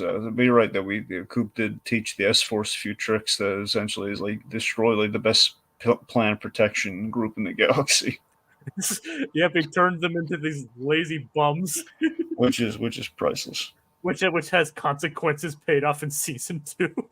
Oh yeah. All right, so let's talk about DMV, Department of Megas violations. Oh god, as we've seen here. Okay, so this is another favorite. And I'm sure Honestly, this is like second to the Mega Slush. It's probably the most memorable episode of Megas XLR, probably. I'm sure, which is funny enough because Megas isn't even in operation much of the episode. which is hilarious. Yep, and the funny thing is, I'm sure a lot of people probably sympathize with Coop in this one. So just this episode is a perfect, it perfectly epitomizes the whole hilarious and mundane structure of this. You know, where it's the idea of You're this always giant. You're a sucker for like the extreme meeting the mundane. Yes, I am. So it's the idea of this giant, awesome mech has been impounded because it has been impounded like a towaway zone. Because he accidentally like parked it in like a no parking zone. Mm-hmm. And Coop, like the rest of us, hates the DMV. He has to go there because his ID is expired. Yep. Which basically means and from what I remember, it's like it's been expired for quite a while too. So like this entire time he's been piloting Megas without a valid driver's license. Yep. So Coop got off surprisingly easy with this. Yeah. And of course, the highlight of the episode is where he, in Megas, stomps on the DMV. Yeah, so we have this fantasy where Coop's just imagining when he gets his mech back, all the stuff he's gonna do with the DMV, which is like basically the hilarious animation of basically what we're seeing here of like Mega stomping and crushing the DMV and then blowing up with every weapon. And again, it's a little hint of like the potential for evil Coop here, where it's just like Coop's laughing maniacally as he's like obliterating the DMV down to sanding it down to its last atom. Yeah, I mean, I think everybody who's been to the DMV dreams of doing that. Yep. Unequivocally. Yeah, it's like a universal thing, really. Anyways, he has to take the driver's test and everything again, and he's like, his excuses aren't flying, and then he basically is like taking the guy on like a big like taking the driving instructor on the ride of his life, and he ends up out of sheer terror, just like, okay, I'll give you a temporary driver's license. There you go. Yeah, and it's amazing that actually worked. Yep. Also, we should mention Kiva being targeted by this pretty cool one episode bounty hunter, Darklos. Oh yeah, it's like basically doesn't she like use like wormhole technology as well? Yeah, she uses wormhole technology and a slave collar. Yes, on these giant, awesome rhinos. Oh yeah, and the funniest thing is like after Coop, I think it's accidentally just like breaks off the collars of the rhinos. They're these like highly sophisticated, posh British rhino people. Yeah. Like, do join me sometime for a spot of tea. Oh, just like the last day, like we see the bounty hunter doing community service and just let them like tossing like paper. and then like Coop, Jamie, and Kiva are just like sitting with it. Yep. It's just it's like just the fact that these like giant brutish rhino monsters or rhino aliens, they just end up being like these posh people that she enslaved. I love it. By the way, Darklos already has a cool design, cool voice actress. Who was the voice again? Tia Carrera. Oh yeah, Nani from Lilo and Stitch. Yeah. Also the Martian Queen. Yeah. Right. Weren't expecting that pull, were you? I'm impressed by that pull. I'm glad you made that reference. Oh yeah. Yeah. I've seen my fair share of Duck Dodgers. Seriously, how attractive was the Martian Queen? Really, Thanks for someone without a mouth. She looked pretty cool. Right? Yep. Okay. Oh yeah. Okay. Real quick. Coupe Diat. I think we're getting I think we're getting hints of taste of Dragon's women. Dragon's taste in women. Well, I mean, I usually like my women with a face, Jacob, but I'm saying Well, it's she has a face. She has a face, just not a mouth. That we see anyway. Oh, why did you take it there? Oh. I mean, Marvin's the same way. Well, that's true. What is that saying? I don't know, Dragon. Martians are weird. That's true. And at least in that show, they are. I don't. Any real Martians out there listening to this, I'm sorry. Yeah. And oh yeah, coup d'état. Coup d'etat. So, long and short of this one, this is the big Transformers parody episode. It's worth bringing up. We have we got some actual Transformers in the episode, like Peter Cullen and Frank Welker. Oh yeah, like hearing Peter Cullen voice like this evil robot was actually pretty weird. Yep. We all love Peter Cullen. I actually met the guy. Given the idea that like Coop destroy like the sacred flame of Azeroth, and like there's this, they're all going after him because of this, and like the fact that he had this awesome teleporter and his Coop just he just, of all places to land, accidentally lands above it and destroys it. Yeah. Like, this flame has been burning for thousands of years, shall never die. Dead. Then immediately it just gets destroyed. But I love the resolution where Megas has like these awesome flame hands, and basically oh my god, it's like the prophecy. He is the flame of Azeroth. And then it just Coop just accidentally caught on fire. Yep, just destroys the whole place by accident. As again, like big he accident, surprise. and the thing is, like he caught on fire entirely by accident. Like then set some curtains on fire, which somehow then led to the entire planet being destroyed. Yeah, it's like, Coop, how do you mess up that bad? Like seriously, how do you mess up that bad? It's a good question. Where you literally just like set a fire and destroy an entire planet of sentient robots. I think the real question is, why would they have like, if they're all robots and essentially Transformers, why would they have curtains? I don't know. Maybe they don't like the sunlight. Maybe they want to block out the sunlight for dramatic for dramatic effect. They have sun visors. Like, well, like I said, dramatic effect. Okay, so they look dramatic. They look dramatic, Dragon. Let's talk about another really good episode. Let's talk about our season. The season finales are really good with Megas XLR, and the first season finale is tremendous. It's called Driver's Seat. This is always one of my favorite episodes. It's a great finale. Coop's got a new modification that ends up beaming him out of his mech and onto the Glorf ship. This was like one of the greatest cold opens ever. I just love the idea that how do we separate this episode from all the other ones to make it a really big finale? It's like, okay, like we've taken Coop out of his element and in the worst possible place he could be, and we've abandoned Jamie and Kiva, and they are hurtling in the mech while in the midst of a battle. It's just hurtling. They're like, it's great. Like somehow Coop just accidentally teleports himself onto the ship. So it's just a great idea putting Gorath face to face with the Earther who's been Earther him at every turn, and he's unimpressed by this pudgy slacker guy. It's like, you're the one that's been piloting Megas this whole time. I think that was an earlier episode, but that's basically what happened. So Coop, impressively, not scared at all by the squid head. He's cocky even. Again, very, very Bruce Campbell-esque here. Because he's beaten him a couple times. Yeah, he says, I have never been defeated. I don't remember it that way. Coop's like, it's like, yeah. It's like, agree to disagree. Anyway, so Coop gets interrogated. Basically, they want him to, again, they're under the impression we don't really call into question season 2 as much as we probably should, but here we do bring it up that the Glorf do think the time drive is functional, which is the main reason they want, they want Megas.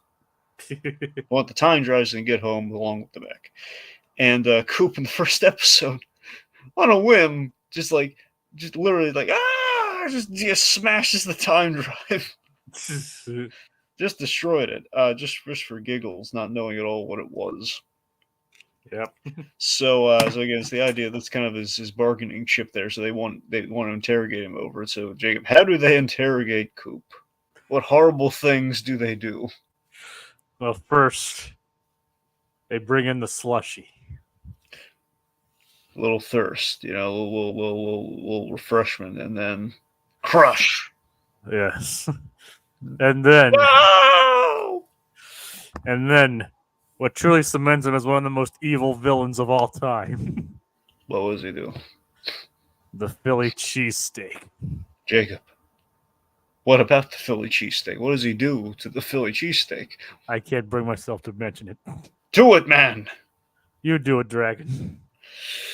Alright, fine. I can be man enough for both of us. I'll do it. I'll share the tale. Goref. That Glorf monster. Yes. He, in front of Coop, he took a bite of the Philly cheesesteak. He started to eat the Philly cheesesteak, clearly repulsed, but putting on a and Coop just not having it. I love Coop has this hysterical line where he says, "I'll remember this when I'm in my bot." Because he's gone too far. It's like you're eating the Philly cheesesteak in front of him, and then on the way out, he's like tossed it on the ground. How could it get any worse? Steps on it. That's just mean. It's like truly one of the most evil villains of all time. And you call yourselves, you call yourself civilized. The Philly cheesesteak. Yeah. You never do that to a good Philly. No. You You treat a Philly right, my friend. Like, do you actually really like Philly's Dragon? Well, not particularly. All right. But I actually used to work at a Philly place. We are still talking about the sandwich, right? Yes. Good. I've never been to Philadelphia. I mean, I've been to Pittsburgh, but not Philadelphia. Okay. But I actually used to work at a Philly place. So you worked at a brothel. Okay. Anyway. No, Dragon, don't. I was young. I needed the work. Hey, no judgments. But on the serious, I used to work at a Philly sandwich place. I was mainly the cashier, but I actually did make a couple sandwiches there. But you don't mess with the monster. Yeah. The slushy. And then the cheesesteak. The monster. Alien scum. You alien squid.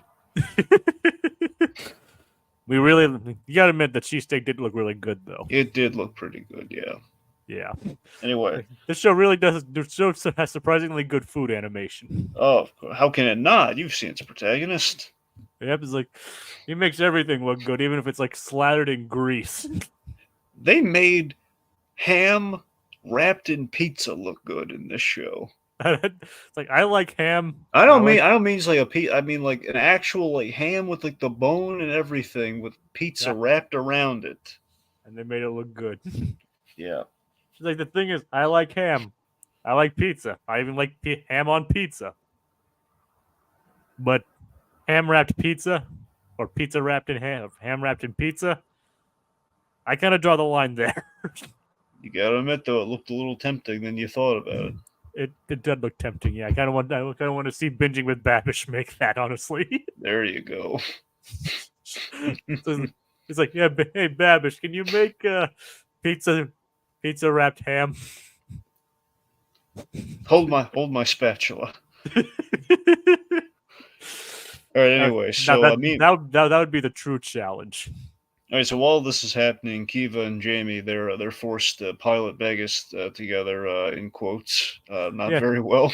Yeah, they have to contend with the controls. They kind of luck out in places thanks to Jamie, but it's a nice bonding experience for them. Where Jamie, when they're captured, eventually, Jamie kind of confesses like, Coop's all he has, and Kiva's been a big, it opens up a little bit, and I think Kiva, she was receptive to it, Like he's worried that he'll lose his friendship with Coop. That's all he's got. I mean, what else does Jamie have? Misery. Yeah, Misery loves company, apparently. Well, yeah. Anyway, so apparently green-skinned alien babes. Well, you know what they say: chicks dig giant robots. Oh, nice. So, I love the third act of this episode. I love Coop driving the actual car. I love that. This is a really good idea. I love that we gave Coop. It was a real nice thing for Coop's character that we see able to kind of save the day without being in the mech. Where he was able to drive the car. With the aliens chasing after him and all that. Yeah, it's really. At the end of the day, he's a really good pilot. He's a really good driver. So he's the fact that he was able to do all this, and then I love the score. I love the music we're playing like during this whole escape. Like the guitar, like the confident guitar music. It's a great drive. It's a great driving song. Yep, and he manages to make it to the mech and combine at the last minute to go up against the Glorf. Yeah. Anyway, so we should mention the big modification happened while he had this big glug. So again, not the slushy, not the mega slush. It's a big glug. It's like this very huge cup or bottle. Yep. Anyway, so also, sorry, real quick, we gotta mention this is one of the real funniest gags after that amazing driving sequence. He can basically do to me my Megas like from the car. So the whole time he could have had just the mech run to him and put the car on the head, for the head. He was like, well, why didn't you just do that from the beginning? Where's the fun in that? It's like where he has like basically Coop just like likes to live in the moment and make things as awesome as possible. So I gotta admit, retroactively, in hindsight, there's one change I would have made to this finale. It's a good gag, but it always bothered me, like seeing Megas lose the arm and then the whole ship blows up, because you always have to wonder, like, how did they repair that arm? Because that's the wonderful thing about Megas, where it's like Megas until the last episode of the series is pretty much indestructible. Like, well, not indestructible, but it gets damaged, but it's like it's never been beyond the point of repair. And Coop's a good mechanic.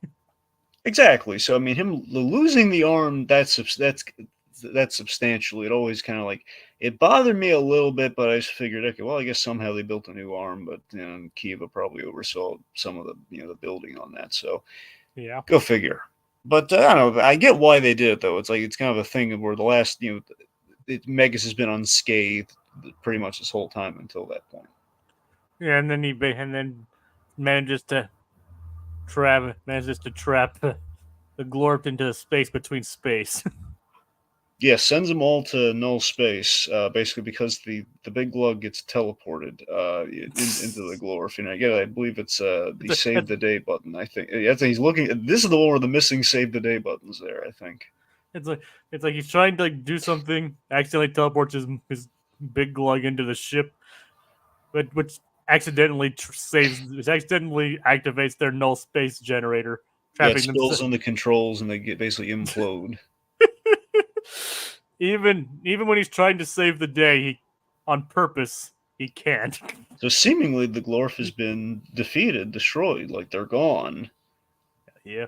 And we have the post credit thing where initially, again, when I'm watching this for the first time way back when, I thought maybe that's the end of the Glorf. I mean, we null space, and we had like the commander say, "You've killed us all." I mean, that's pretty definitive, Like, yeah, we got rid of them.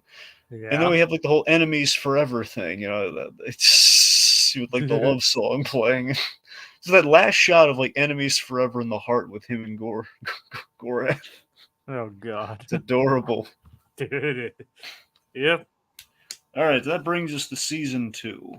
So real quick, again, season 2 is going to go by a lot faster, by the way. So season 2, what I want to note is almost didn't happen. Cartoon Network presumably was ready to pull the plug after season 1 because it was an expensive show, but they saw the crew already in the midst of season 2, and basically money had been spent, so they could not say no without taking a bath on it. Again, this is probably before the tax write-off plan, I'm sure, but this essentially was like, no, they couldn't say no, so they lucked out again. That was like the other big lucky break. So we got a season 2 when we're almost really wasn't.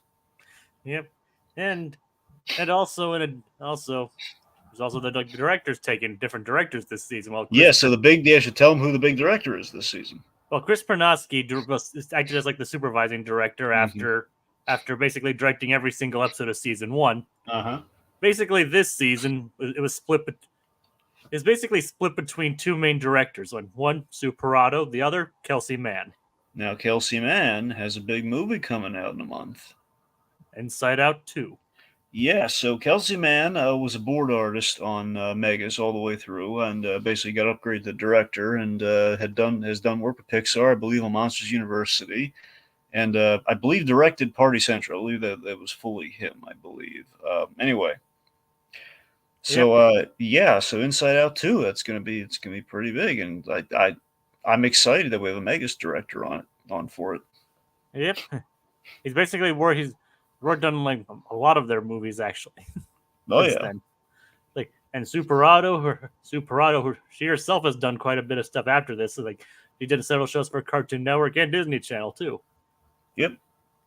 So okay, so all that said, was breaking down some of the highlights of 2 here. Ultra Chicks, Jamie mistaken for Coop by the Ultra Cadets, who are a parody of Sailor Moon. Yeah, I got a friend who loves Sailor Moon. I was like throwing this one in his face. Well, Dragon, I'm actually kind of a fan of Sailor Moon myself. Oh, cool! Yeah, well, actually, I've talked to a Sailor. Well, not Sailor Moon, but Sailor Jupiter. Like which one? Because there have been a couple voice actresses for her. Oh crap! It's been so long. I'm trying to remember the. I talked to Christina Valenzuela. No, not her. Or Christina V, as she's also known as. God, it's embarrassing. It's been so long, and for the longest time I couldn't go back to the original interview. I'll see if I can find some of the people who's voiced Jupiter. Yeah. Let's see, character. Sorry, let me see. Sailor. You did say Jupiter, right? Or is it? Yes. Oh, okay. I was thinking of somebody else then. There's Amanda C. Miller. Susan Roman. That's it. Susan Roman. Yeah, I've spoken to Susan Roman, who was also from. Here's what I'm. Okay, so Susan Roman. And I was mistaken. Christina V voiced Sailor Mars. Yeah, Susan Roman was also the dog from The Adventures of Tintin. That's what I mainly knew her from. But yes. Nice. And like I said, I was mistaken. Christina V voiced Sailor Mars instead of Jupiter. All right. Anyway, but yes, like I haven't watched through all of Sailor Moon, but I do actually quite enjoy it. So it actually gets quite dark. But whereas this, it's just completely weird. Where the Sailor Guardian-esque characters just mistake Jamie for Coop. Yeah, but anyway, James got a kind of heartthrob appeal for the anime teen demographic. Yep. Anyway, so Jamie ends up in a mech and he has no idea what he's doing. It's just such a strange episode to start the season with. Yep. And now, admittedly, this is what I'm talking about. So season 2, I think, is just maybe a hair, until the finale, I think is a hair weaker than the first season. I mean, look, honestly, if I'm comparing season 1 to 2, it's no contest. One's stronger because one's just more the voice of the show. But this episode has a bit of a logic hole for me, where if we see the Ultra Cadets fighting Coop in Megas, like, and not knowing it's Coop, rather formidably. And it's like, if they can do that, if they have their own mechs, like we reveal they can turn into mechs on their own, why do they need Jamie? I don't know. Like maybe if it's just like out of Legends, like there's 5 of them. 5 of them can't take down one monster? Maybe they figured that it would help them. I don't know. They didn't even join forces to help them. It was just like, no, we'll point you in the direction of the guy. It's like, which of course the fact that they combine is a reference to another anime called Mazinger Z. or Mazinger Angels. Yeah. It's like, so they're really wearing their influences this season, basically. Anyway, so the return. The return. So you guessed it. So I love this title, by the way. So the idea that it's not just the return of Magnanimous, which, by the way, I love that he's coming back in like it's the episode 2 of both seasons. Like, is when we get the Magnanimous stuff. It's the return of the movie that they rented.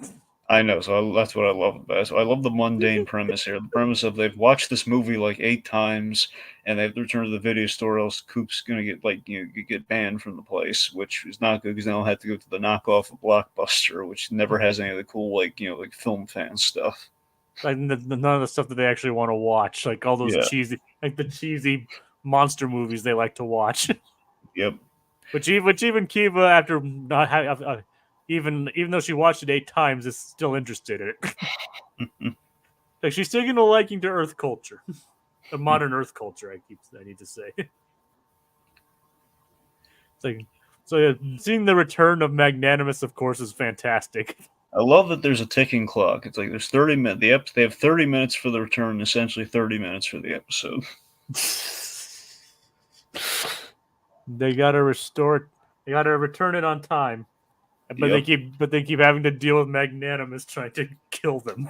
So he's escaped the quantum singularity, and now he's got a scar, and his eyes twitching, and he wants revenge. He doesn't know he wants revenge until later, but he wants revenge. Oh, you're right. I do want revenge. Oh God.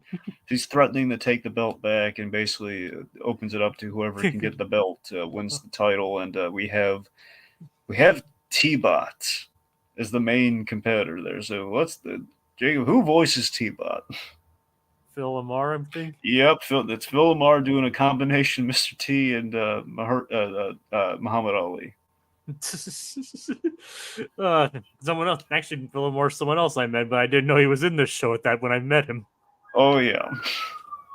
Although looking back on it, I don't think he had like a glossy of the T-Bot on his table. Probably not. Although I wonder, if I knew about it at the time, I would have asked him if he remembered it. Maybe if I ever see him again, I'll ask him. There you go. I love the gag where Coop was Magnanimous was trying to make his offer. It's complete snake oil. Magnanimous doesn't have any money. He keeps promising everyone money, but it's easy. And Coop falls for it, of course. But it's the idea of like, hey, you could have action figures. Action figures? They have this fantasy about all these, like, not even just the Megas, just of like Coop and Jamie have action figures, and Coop just bought all of his own action figures, and the kids are crying. And he doesn't care. Oh, God. All right. So let's see. Anyways, of course, then as we said before, we put him in the full Ash Williams regalia this time, Magnanimous. I love how we defeat Magnanimous. Really rip his heart out. Essentially, the heart being his head is like in the little chest compartment. Rip it out, and then like they toss him to like, hey, tell him how you can't pay any of these guys, and he basically disappears, and they all follow him. And there we have where T-Bot's cash. And the fact that T-Bot rhymes basically the entire time. Yeah, which is great. Until he like literally runs out of rhymes. It's like, I can't think of anything that rhymes with this. Hilarious. Okay, briefly, don't tell mom the babysitter is Coop. So I think we're all a little iffy on Skippy. Yeah. Yeah, but that's by design, though. He's a parody of Cousin Oliver. Like, no, there's always the cousin character in a sitcom no one cares about. So it's like, I do wonder how is this kid not impressed by a mech? Like that's what's crazy to me. Like not only that, he takes them to like the dark side of the far side of the moon. Mm-hmm. And even then he's not impressed.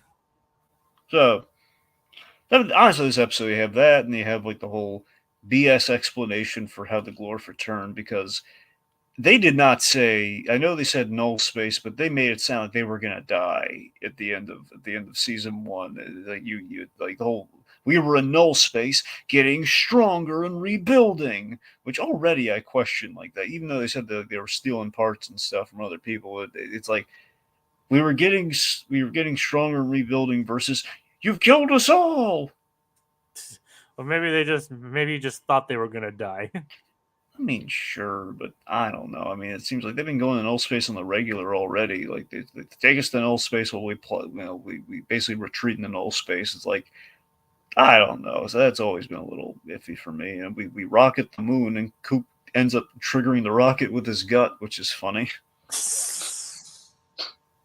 Oh God. Anyway, so this one's not the most spectacular one, but I'll tell you what is one of the highlights of the season: Yeah. Thanksgiving Throwdown. So we're gonna do the Vegas episode, or are we doing this? I mean, do you want to talk about the Vegas episode? I mean, I just thought it was pretty kind of Yeah, I mean, look, if interesting. you want to talk about it, yeah, sure. What do you got? I'm not gonna say much about it other than I just thought it was kind of funny. It's like the 50s patriotic robot. It's like I will destroy the enemy because they are my enemy. And basically, he sees everything as his enemy. Oh, I yeah. don't know. I mean, there's not much to it, but I just thought that was kind of funny. I like Megas in a Vegas setting, but it just feels like aside from Area 51, there wasn't a lot there. Because they're 50. Oh, so well, you know what I mean. The Area 50, you know what I mean. Yeah, but it's not Area 51. It's No, Area you're right. It's not Area 51, but essentially the fill-in for Area 51. Yeah, Area 51's right next door. But yeah, Thanksgiving Throwdown. So I love this is Coop's favorite holiday for obvious reasons. The food. The food and the parade. And not like spending time with their family or anything. No, the food. Yep, and basically, on the way home, he attracts this alien slime spore thing named Like a Geenock. giant plant thing. Yeah, it's like the bad guy from the early episode of Static Shock. So we have like the giant, we have like it's Geenock. Oh God. And of course, Coop accidentally releases it because he has to basically be responsible for all the disasters in this show. Oh yeah. Let's see. So again, Jamie misleads Kiva about Thanksgiving, saying the Pilgrims gave the Indians a whole bunch of stuff, which complete opposite. Pretty much. Yeah, basically complete opposite. Had a nice dinner, but complete opposite. That's pretty much Thanksgiving. Yep. And that's why we have a bunch of turkey on Thanksgiving. Yep. On the fourth Thursday of every November. Mm-hmm. Funnily enough, sometimes my birthday is actually on Thanksgiving. Yep. And I'm checking the wiki right now. This episode actually aired a day after my birthday. Specifically after a day after my 10th birthday. Oh, there you go. Yeah, so so this episode was kind of like a birthday present to me, even though I didn't know it existed. Yeah. Because unfortunately, I didn't watch the show when it came out. So I love like the flip fantasies on Coop and Jamie here. Coop's fantasy is like a awesome looking heavy metal fire breathing turkey. Yeah. On the flip side, Jamie's fantasy is even better.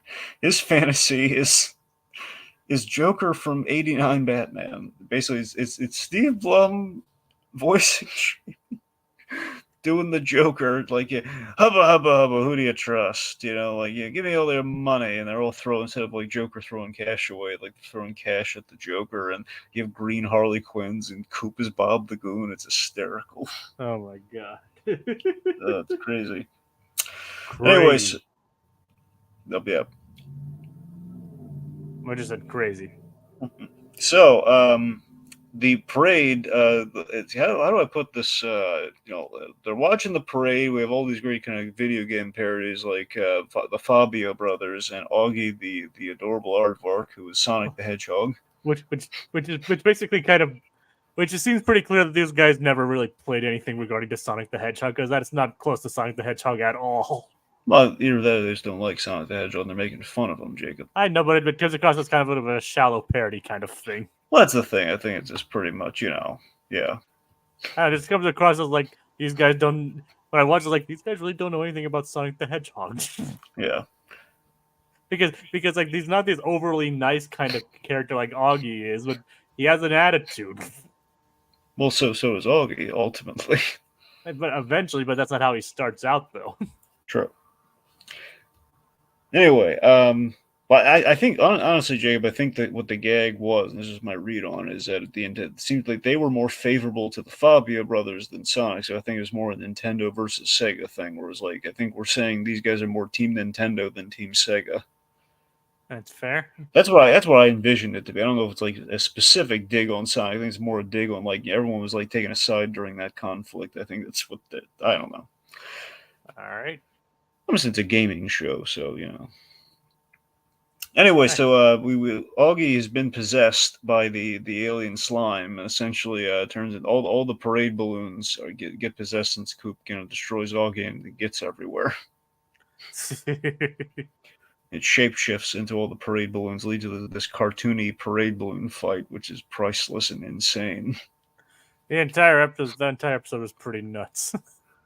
Oh yeah, and also the violent buzzsaw bit, which is just priceless. Fact you get away with it because it's just green slime. You can like cut them up and everything, but it's fine because it's green slime. Yep. Basically going to ham on everyone with that perfectly reasonable as long as it's not red blood. Exactly.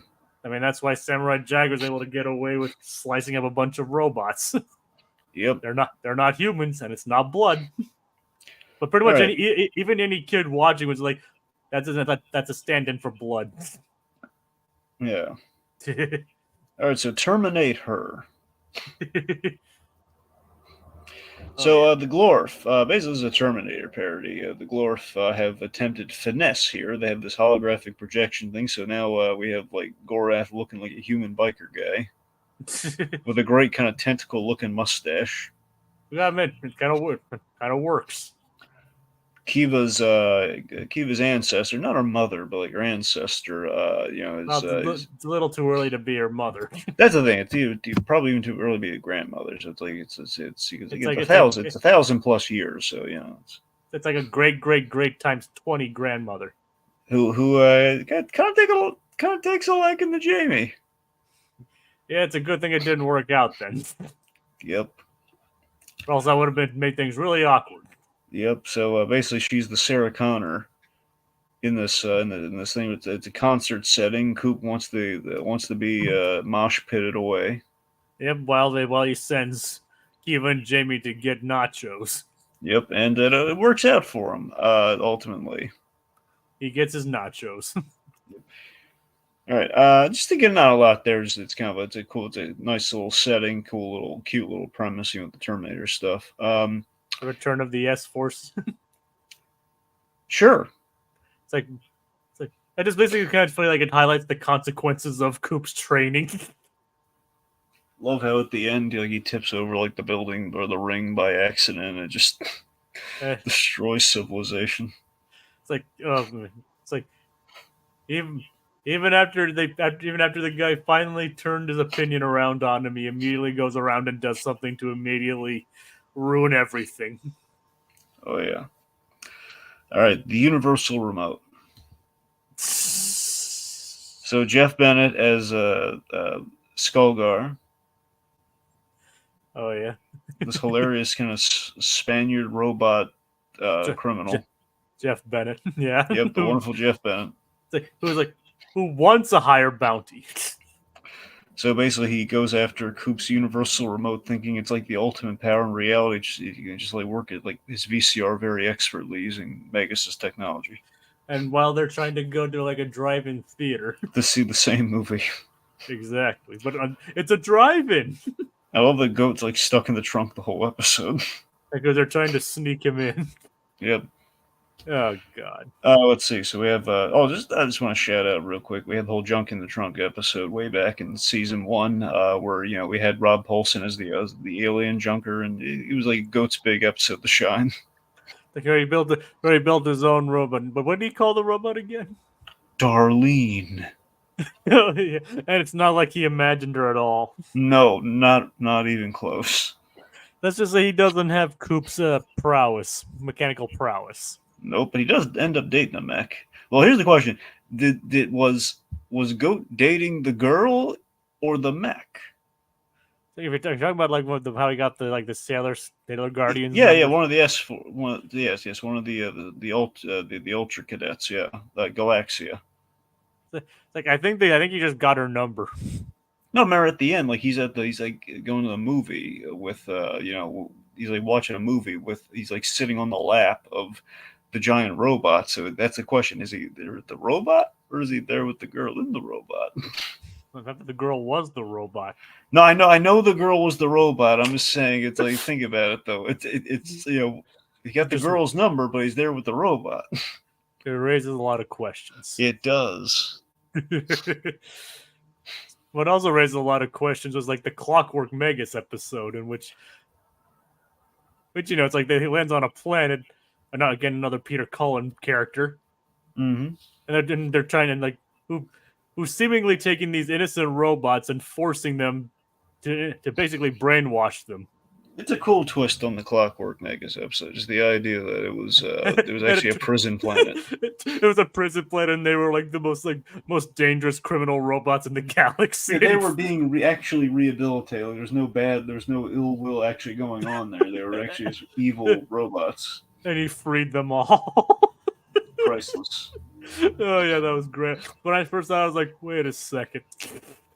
Yeah. And I was like, Coop, what have you done? Again, I would like to think now they might be threading the needle for the finale.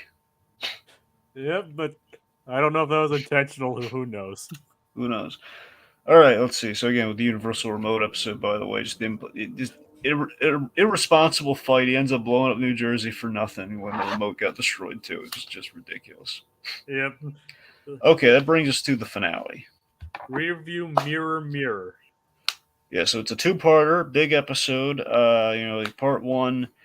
Just it seems to be a pattern with the really good finales. We teleport Coop out of the action and pair him with Gorath. That seems to be the pattern, and yet it works every time. I can't argue with the results. One can only imagine what would happen in season 3. Who knows? Maybe that season 3 finale would have been him teleporting with Gorath and then learning how the Glorp were created. That sounds right. It's like, wait a minute. It's like, how is this possible? It's his big Mojo Jojo episode. I created the Powerpuff Girls. Yep. Although, like the series and the movie actually tell different. Kind of like the movie. I think the movie's a bit of a retcon in that regard, though. Yeah. Right? Well, I mean, no, he still causes like the wreck. So it's like they're part of it. And I remember part of it definitely is a retcon, though. Yeah. But it's still a good movie, though. Yep. But as you were saying. Anyway, so Coop's got this awesome new gold controller, and basically by button mashing, he ends up activating a trans drive. I mean, it's not a time drive, but like essentially, it's like not time, but it's dimensions. Like he crosses over to an alternate dimension, the multiverse. Kind of like basically drawing inspiration from what this episode basically is named after from Star Trek. Yep. Where basically everything is seemingly reverse of how it normally is. Yeah, and even Buzz Lightyear Star Command did that too. What was the episode titled in that one? God. Well, no, I didn't mean the title. I meant the premise. I know, man. I'm just saying. What was the name of the episode? I might know what it was called. It was a two-parter. I'm blanking on what the episode was called. What is it with these alternate universes being two-parters? It was that because of Star Trek. It was a two-parter. I know. I'm just saying. Like, why are these all two-parters? Well, it's big because you introduced the idea, and then the second one is like, okay, now we swap we see the other world. All right, but what was the name of the Buzz Lightyear one then? Well, again, I don't know the name of the Buzz Lightyear one offhand. That was just the introduction of the evil Buzz Lightyear. That was the big takeaway. Like, it was like evil Buzz showed up, and he basically like part one ended with him blowing up Star Command. So basically, the good version of evil Buzz. Yes. Which not the same as the movie Evil Buzz. No. This is the actual good version of Evil Buzz. Yeah, where the Evil Buzz and Zurg are completely different characters. Yeah. Plus, Evil Buzz came back too in a really good episode, the Sunspot episode. So yeah, Evil Buzz was awesome. I wonder if Evil Buzz is responsible for the fact that it's not on Disney Plus yet. I mean, probably. I mean, like it's his fault. Yeah. Oh god. All Anyway, right. Anyway, I really want to watch Buzz Lightyear Star Command. we all do. I yes we do. All right. Anyway, so point being, we're in this alternate universe where Coop became a bad guy, which is, I just love. It's a fun observation given the S Force episode that Coop's destructive tendencies possibly could self-actualize in an alternate universe, and we have like that Planet of the Apes reveal where we realize this is an alien planet. It's New Jersey. I Yeah. hope I did. I hope I didn't do this. Opening title. It's like, and everybody's like treating him like the bad guy. Like, I'm not a bad guy. It's like, and of course Jamie's this like hardened warrior. Like, Yeah, I haven't seen buffed you. up, a leader of the resistance. I haven't seen you in forever, Coop. And he put on a little weight, just a little. He seems like kind of offended by it. Well, yeah, offended by just a little. He's like, just a little. he's like surprised by. We had like the thing with the ultra with the ultra cadets too. It was like the chubby pilot. This is like, lady, this is fat. He's fat with pride. I love that Coop is not ashamed of his body at all. It's like, this is fat. I love it. Like, it's Grabs the gut. Like, this is fat. Yep. He's proud of it. He's not ashamed of it in one bit. Oh yeah. I mean, Yeah, literally. Like literally in the episode with Captain Warlock, it's like he literally saves the day by storing a greasy sandwich in his pocket, and it powers up Megas. Several greasy sandwiches in his pocket. Yeah. And it powers up Megas. Like, he like literally like squeezes them like a sponge, and it powers up Megas with oil. I love that food generator. I would love one Food of those. synthesizer, yeah. I would love one of those things. Of course, it's a nod to Star Trek as well. Like, I would love to have one of them.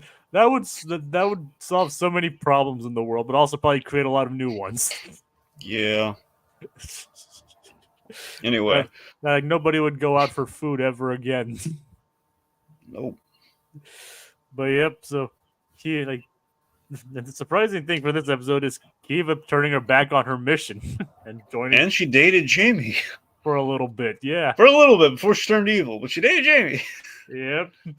But that's a surprising thing. The fact that she abandoned her mission for basically to be Coop's basically lobotomized lackey almost. Well, I don't know about lobotomized. She seems to be coherent, but she just kind of became more machine for efficiency's sake, I guess. I know maybe lobotomy was a bit of the wrong term, but yeah, she's basically a cyborg. Oh yeah. It's like that's a surprising thing. Like, as the people judge, like the joke is that the surprising thing is more her dating Jamie, but like she just doesn't seem the kind of person who would abandon her mission to get back to the future just because Coop turned evil. Well, I mean, I think the logic there, Jacob, is that in theory, Coop, he actually defeated the Glorf. They did not come back, so I guess that does actually raise a question, though. And I kind of wish, again, I'm not saying like Megas needs to ever really be serious, but it does beg the question. If the Glorf really were taken out, and sorry, I guess what I'm getting at is if they made a finer point of it's a good thing the Glorf were not destroyed, because if they were, we might have gone down this path. That is an interesting question, though. It's like, which we don't really dwell on that, so I don't think we're supposed to overthink it. But I don't know, it's a question. It seems like this Coop is a bit more competent, though, in being able to do these things than the main universe's Coop. But that is like the nice like undercurrent there of like our Coop. I think the point of this whole last episode is kind of a nice testament to the show, because again, I want to be very clear. While it is a travesty the show got canceled after 2 seasons, they did really luck out. They got a really good ending. Like, if the series is going to end, at least it had like a very solid ending. Yep. In that, Coop, we say a lot of really good things about Coop's character fundamentally here, where he wins the day by being who he is. Whereas basically Coop's optimism and his chipper attitude ends up, saving the guy. Bounces back a lot, where on the flip side, you know, Coop, with taking himself too seriously, getting the ego, basically, what if the cockiness was without charm, that it would take him down a darker path. Like it was the if he was just like the hungry gamer, but not hungry for life, like a guy hungry for, like it became power hungry versus just like, like Mega Slush hungry. Yeah. Like Coop's thinking alternate dimensions. He's thinking about like, climbing like a Philly cheesesteak mountain, and like riding his head on, he's riding his Pac-Man head, eating cheesesteaks. Evil Coop, is like the black and red evil version of Megas, like the upgraded version of Megas. So it's not Megas, but it's like a different mech that is vaguely Megas esque. Has 13 instead of 12, the signature number 12, like the racing number 12. Yeah, I'm like one above. Yep. He's fit. He's You made me skinny. Yep, he's fit. He's malevolent. It's, oh boy, and that's like the to be continued thing. Which, by the way, I love that during all of this, just Jamie, the Glorf, and Kiva, they're all just like waiting there during the climax of their already like season finale, just like waiting for everyone to come back. It's just really funny to me. Yep. Anyway, so the epic conclusion. Keep in mind, this is like one of the few times the show actually took itself remotely seriously. Yeah, and again, just like Coop having to team up with Gorath, like to get out of this situation and navigate this alternate reality where like the Glorf were defeated and everything, and it's also Steve Blum showing his range, like just that he's playing the total opposite of Jamie here, playing him serious and proactive and everything. If instead of what he usually is. Yeah. Instead of like the slacker, lazy, the slagger, just like all right, Coop. But here he's like everyone's dead because of you. Mm. It's like, so yeah, the finale brings us to the fight against evil Coop. So there are two big scenes in the finale that really zero in on. Okay, big scene. Yeah. We blow up Megas in the most jaw-dropping way possible. He destroys Megas after we learn the other universe Coop abandoned his. Yep. But seriously, the way how heartbreaking was. I mean, did you get Razor Crest vibes when this thing blew up? Yep, I did. Yep. I mean, thank goodness it came back though. It's like it's not the original Megas, but technically, but still, it's just the idea. Like, it is such a traumatic thing too. Like, again, it's like Megas has been so like the worst thing it's ever had in Megas. It lost an arm. I mean, so did Woody. We ended up being fine. It's like so those are like the two key elements of like a finale, like Coop being teleported with Gorath and Megas getting parts of him destroyed. Yeah, Megas being actually damaged. So in this case, Megas, like the core is like a core breach when he gets stabbed through the chest. And I love this detail, by the way, that again, like even in the midst of this, like the mech gets stabbed and Coop is like screaming like he got stabbed because he's so in tune with his machine, which is a nice touch. But again, it's not like he's actually in anguish. It's more of like no, like my pain, that's his baby. Yep. So so David Delways. Yeah, like I said, you could tell he had a lot of fun voicing Coop, but here he actually like shows the dramatic chops behind it too. The evil Coop, but also playing like a dramatic moment here where he's just like, this is really great too because you can think about it. The Resistance Jamie, he's been really on Coop's case the whole episode, but his friend's about to die, and he kind of reverts back to like how his friend used to be here, thing like, Coop, you're redlining, eject. And just Coop saying, like, with all sincerity, it's silly as it sounds, like, I ain't leaving Megas. Yeah.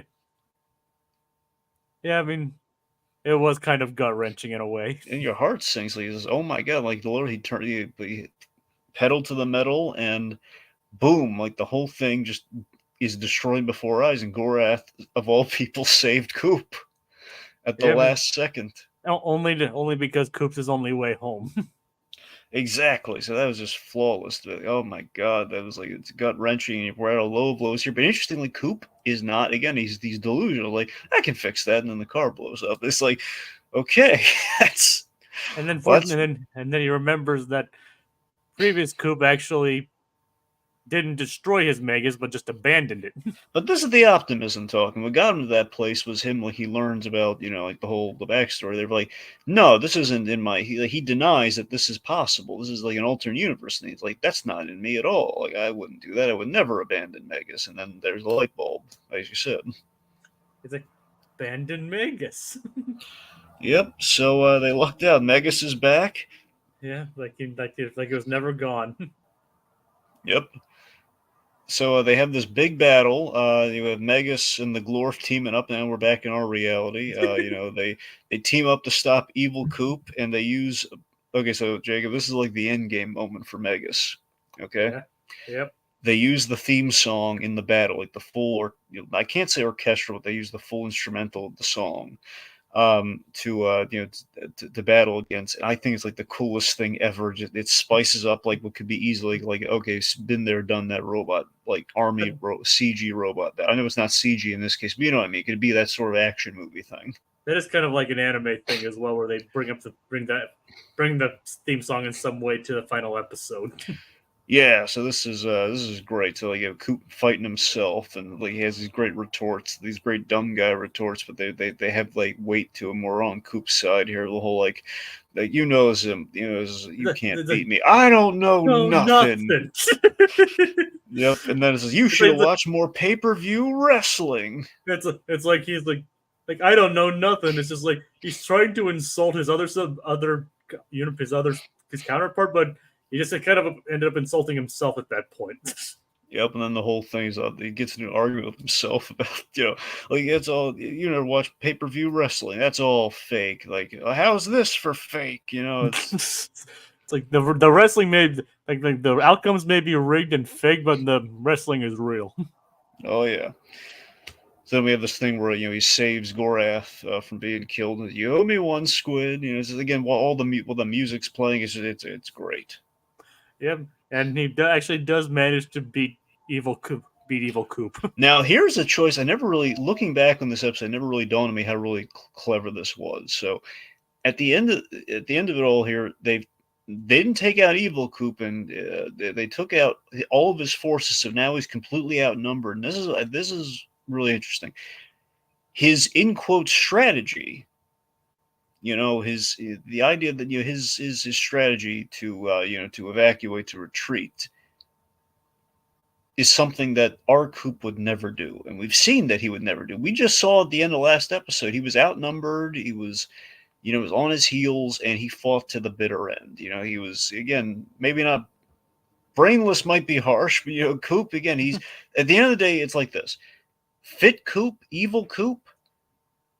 His play is strategy. Our Coop, the one that we love, he trusts his gut. Literally, he trusts his gut. It's like, this is fat. Exactly. He trusts He trusts his fat. Like he basically he sure doesn't have much of a strategy, but he also just never gives up. That's saying, like, Coop going with his instincts, it gets him out of dodge. It's like it's in the bylaws of the show. So it's the fact that the evil Coop's undoing was trying to think of a strategy which our Coop would never do. I think that's an ingenious way to wrap up that story for him. The fact that they scared him into retreat, and knowing that our Coop would never do that, and they destroy the portal, so he's caught between dimensions. And the last thing, and it's like, and he's like, and of course, seemingly for a brief moment, Gorath respects Coop and is willing to let bygones be bygones. He goes for a handshake, and Coop slips, and what was I thinking? It basically ends up like taking out this world engine thing, and ends up beaming like almost all of his, pretty much like half of his forces get beamed and destroyed. What was I thinking? Yeah. Yeah. And Coop returns to Kiva and Jamie, telling them what happened, telling them they were dating in another universe. They don't believe it. Nope. And he's in a Megas with a bunch of new destructive features. Oh yeah. So that's the last we see of Coop, Jamie, and Kiva. And evil Coop and Kiva are being tormented by the Lerp elves. Yeah, will turn out to actually be real. Yep. and not only and they're not just these nice little friendly monsters that nice little friendly things that we see. No, they're kind of bloodthirsty gremlins. Yeah. and the last thing we see is Coop and Kiva, evil Coop and Kiva being attacked by them. Yep. And that's the last we see of Megas XLR. And that's all she wrote. Yes. Yeah. At least it did have a solid ending. It did. Thank God. It's kind of like the Tick. The Tick, aside from like a little cliffhangery kind of almost post credit thing they had, the Tick got an ending. It's unfortunate it had to end, but it did have an ending. You mean the Amazon show? Yes, the Amazon Tick. Yeah.